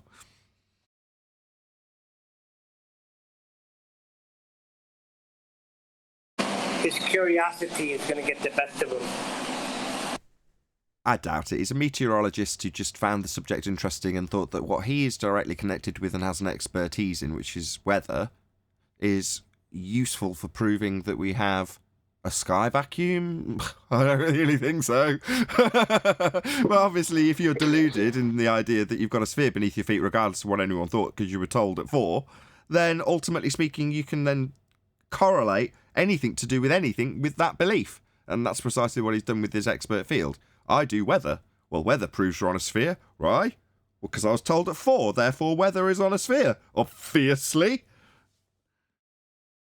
Well, the thing about it is, I'd love to ask him about his winds and how many directions the winds. Like, I don't know how long he's been doing weather, but I'm sure he's reported winds going in all types of directions. Very curious to hear what he would say when told that some people think that all the air is moving lockstep with this imaginary ball that he thinks lives on. No, don't do that. Don't poison him. So, quite the contrary. The sphere Earth asserts that we turn underneath a second reference frame. So that would be Earth turning underneath things travelling through the air and weather. Now that effect is not actual, i.e. the Coriolis effect is only observed as we turn beneath stuff. So we see apparent deflection, that would be not actual deflection. In, for example, things travelling through a straight path through the air, but appear to drift because we're claimed to turn beneath them. That's Coriolis deflection as claimed by the globe. Now, we don't actually see that effect. Furthermore, it's claimed by people who don't understand this effect that hurricanes are somehow influence of the Coriolis effect, which is a not actual deflection observed as you turn beneath things. So given that this guy's a meteorologist, I'd like him to explain that if he can. I doubt he can. Explain how it is assumed to be an effect of a turning Earth when we don't observe the actual Coriolis deflection. That's not observed. We are not turning beneath anything.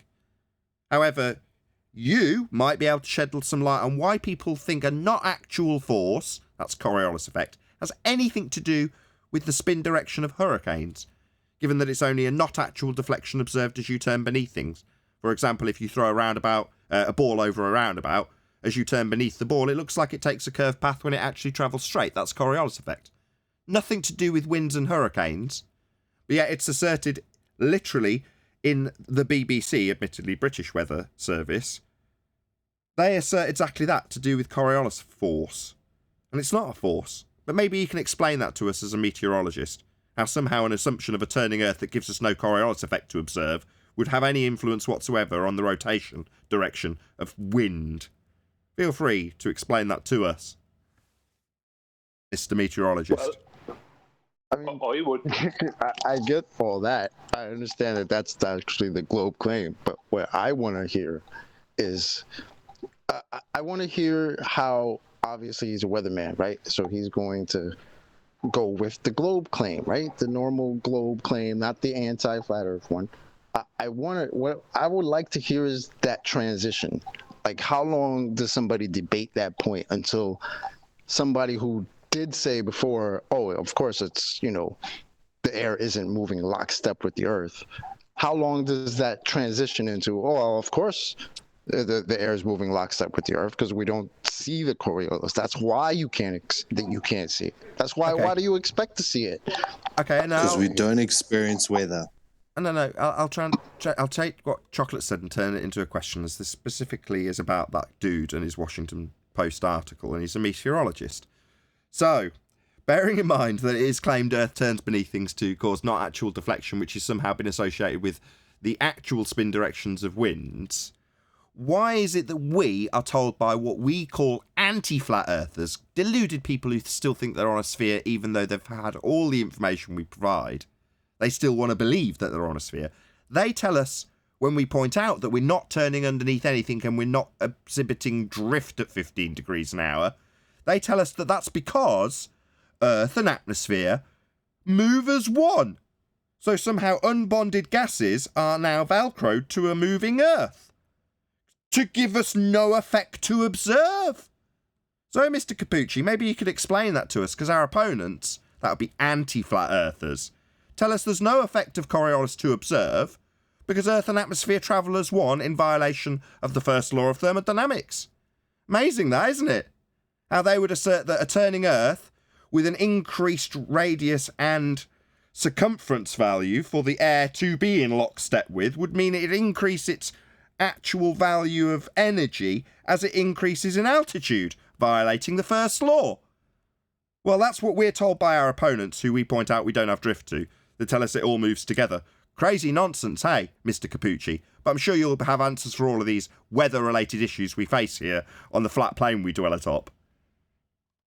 Right, and it's can I please? It's a very easy thing to compare, like this situation you just described about the presupposed lockstep motion of air with the sphere, by comparing it to a merry-go-round, right? Especially the bigger ones. So if you sit on the inside of the merry-go-round, then yeah, you will feel spinning, right? But it doesn't really impact you too much. But if you sit on the outer edge of that wheel, the same spin will, you will be flying through the air. You will be feeling the air rushing past you compared to on the inside because of the rotation around the center point, right? It's very easy to overlook just looking upward in the sky and saying, oh, this part is too small of the supposed globe Earth, that you don't really see it. But effectively, in a circular situation with a spin, everything to the outside has to move a lot faster the further away from the center it is. And that's just how it is. Also, I'd like to know how we achieve gas pressure.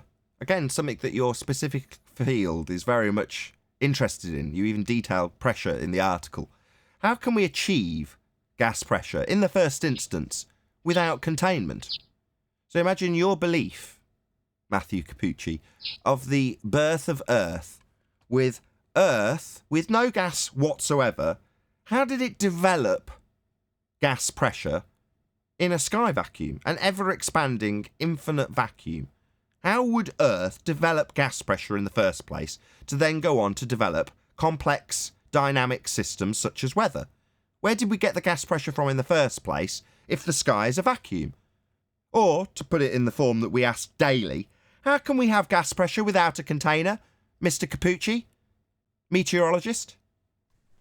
Well, you could include the Earth in there, because then you say, how did we have the gas? Well, the Earth was once a whole bunch of pieces, right?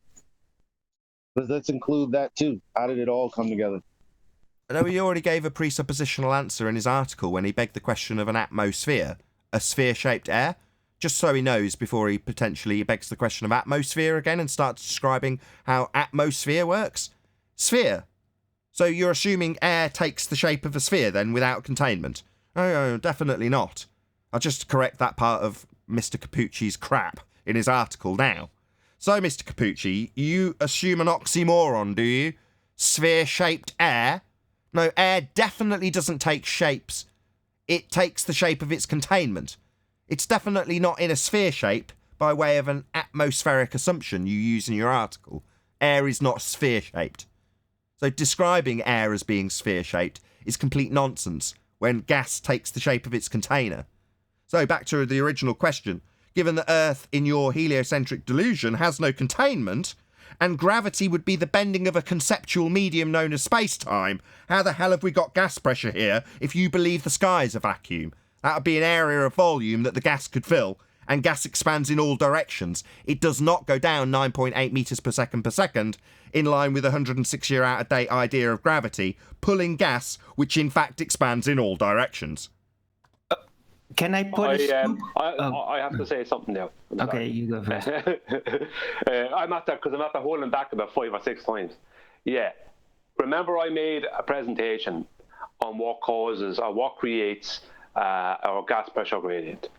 Well, there's a lot of, that's what I was going to say. I was going to bring up, rather than talking about the supposed rotation, it's the pressure. He works with high pressure and low pressure all the time. Now, what creates, he's claiming gravity, right? So what creates the high and low pressures? What is the necessary antecedent for this high and low pressure? That's where I want to start with. A container. Container. It's gravity wells. No, it's container. Gravity wells. No, wrong. No, in order to have a dynamic system, as Brian is describing, that would be high pressure moving to low pressure in line with entropic law. That's the second law of thermodynamics. Then first, you must have containment. Yeah, but follow me in terms of their argument at the moment is that gravity attracts gas molecules. It doesn't. So therefore, if we had a high pressure... Okay, let's just hear him out. Let's not rumpus him. fallacy. Let's just get to the end of the devil's advocate position. Yeah. Everyone else, be quiet. Go ahead. Yeah, thank you, Nathan. Basically, their argument... Hello. is that Just gravity hello. affecting Flat these- Earth solar. Let's try that again for the third time. Just want to hear him unimpeded give us the devil's advocate position from the globe without us rumpusing him. Go ahead. Well, I'm just saying if their argument is claimed that gravity is pulling on the air molecules, then a high pressure system would have to be gravity related. Can I finish what I was saying now? Go ahead, Brian. Thank you. He's not going to say, because it's not going to pop into his head, container, right? What he has to say, right? What he has to say is temperature. He has no way out of it, right? If he tries to claim anything but temperature, then he's talking a load of rubbish, and he has a professional career to back up. Temperature creates gas pressure gradients and creates different pressures, high and low pressures. Temperature causes this because temperature causes convection. So the next thing is, well, how is temperature created? And he's got to go on then, he's going to have to talk about what creates temperature is the sun heating the earth, and the heat of the earth then heats the gases, and he'll start telling us about this, that, and he might bring convection into it. Right, that's great. Right. So how is that heat created without a container? How is those temperature changes created without a container? Nothing. And he'll have to say, well, it heats the surface and it heats the gases. The gases. How do we have gases at pressure without a container? How do you have temperature without a container? How do you have a claimed vacuum without a container? You can't have anything without a container. Correct. Yeah, but this is the thing. We do have a low-grade vacuum up high. We do have temperature. We do have gas pressure, a gas pressure gradient. So his whole claim of gravity, I'm taking out his claim of gravity first and foremost, because that's the thing that's what he said in his article. He threw gravity in. That was his main thing. So I'm taking that away straight away. Can I now put my scoop of extra heliocentric weirdness on top of all of this?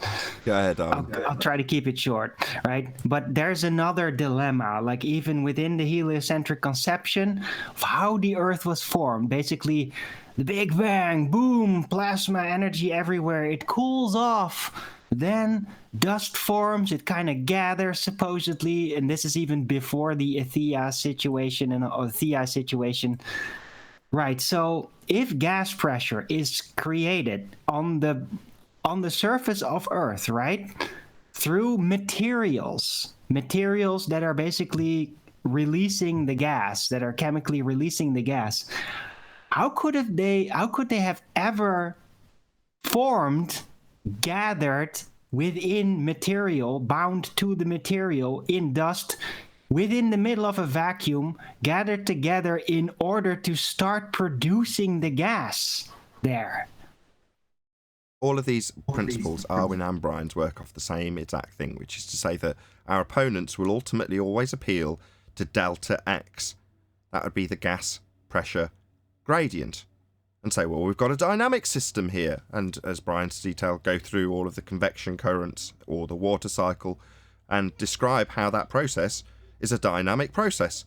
And you go, yeah, that's fascinating. So we've got a gas pressure gradient. But how do you get the gas pressure in the first place to have the delta of gas pressure? Well, you wouldn't achieve the gas pressure in the first place for it to develop into a dynamic system if you didn't have containment. First the containment, then the gas pressure, then the gas pressure gradient. So they just appeal to delta X in every single example when they're trying to rebut the question, how can you have gas pressure without a container? Answer, well, we have a gas pressure gradient. Delta X. Like, yeah, you still haven't achieved X without a container. Right, they really like to fantasize how that one side of the gradient spectrum within the known realm leads on forever into an endless vacuum. They really like fantasizing about that. It's the second law of thermodynamics violation. But anyway, with that, I'm going to say, if you are, no, there's nothing else. It's the end of the live show. It's the end of all of it. I'm going to say a massive thank you to all of you tuned in, smashed the super chat, liked, commented, shared, subscribed, hit the PayPal link, and joined as a Nathan Oakley 1980 channel member. I've been Nathan Oakley, and I will see you all in the next video.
What a lovely day!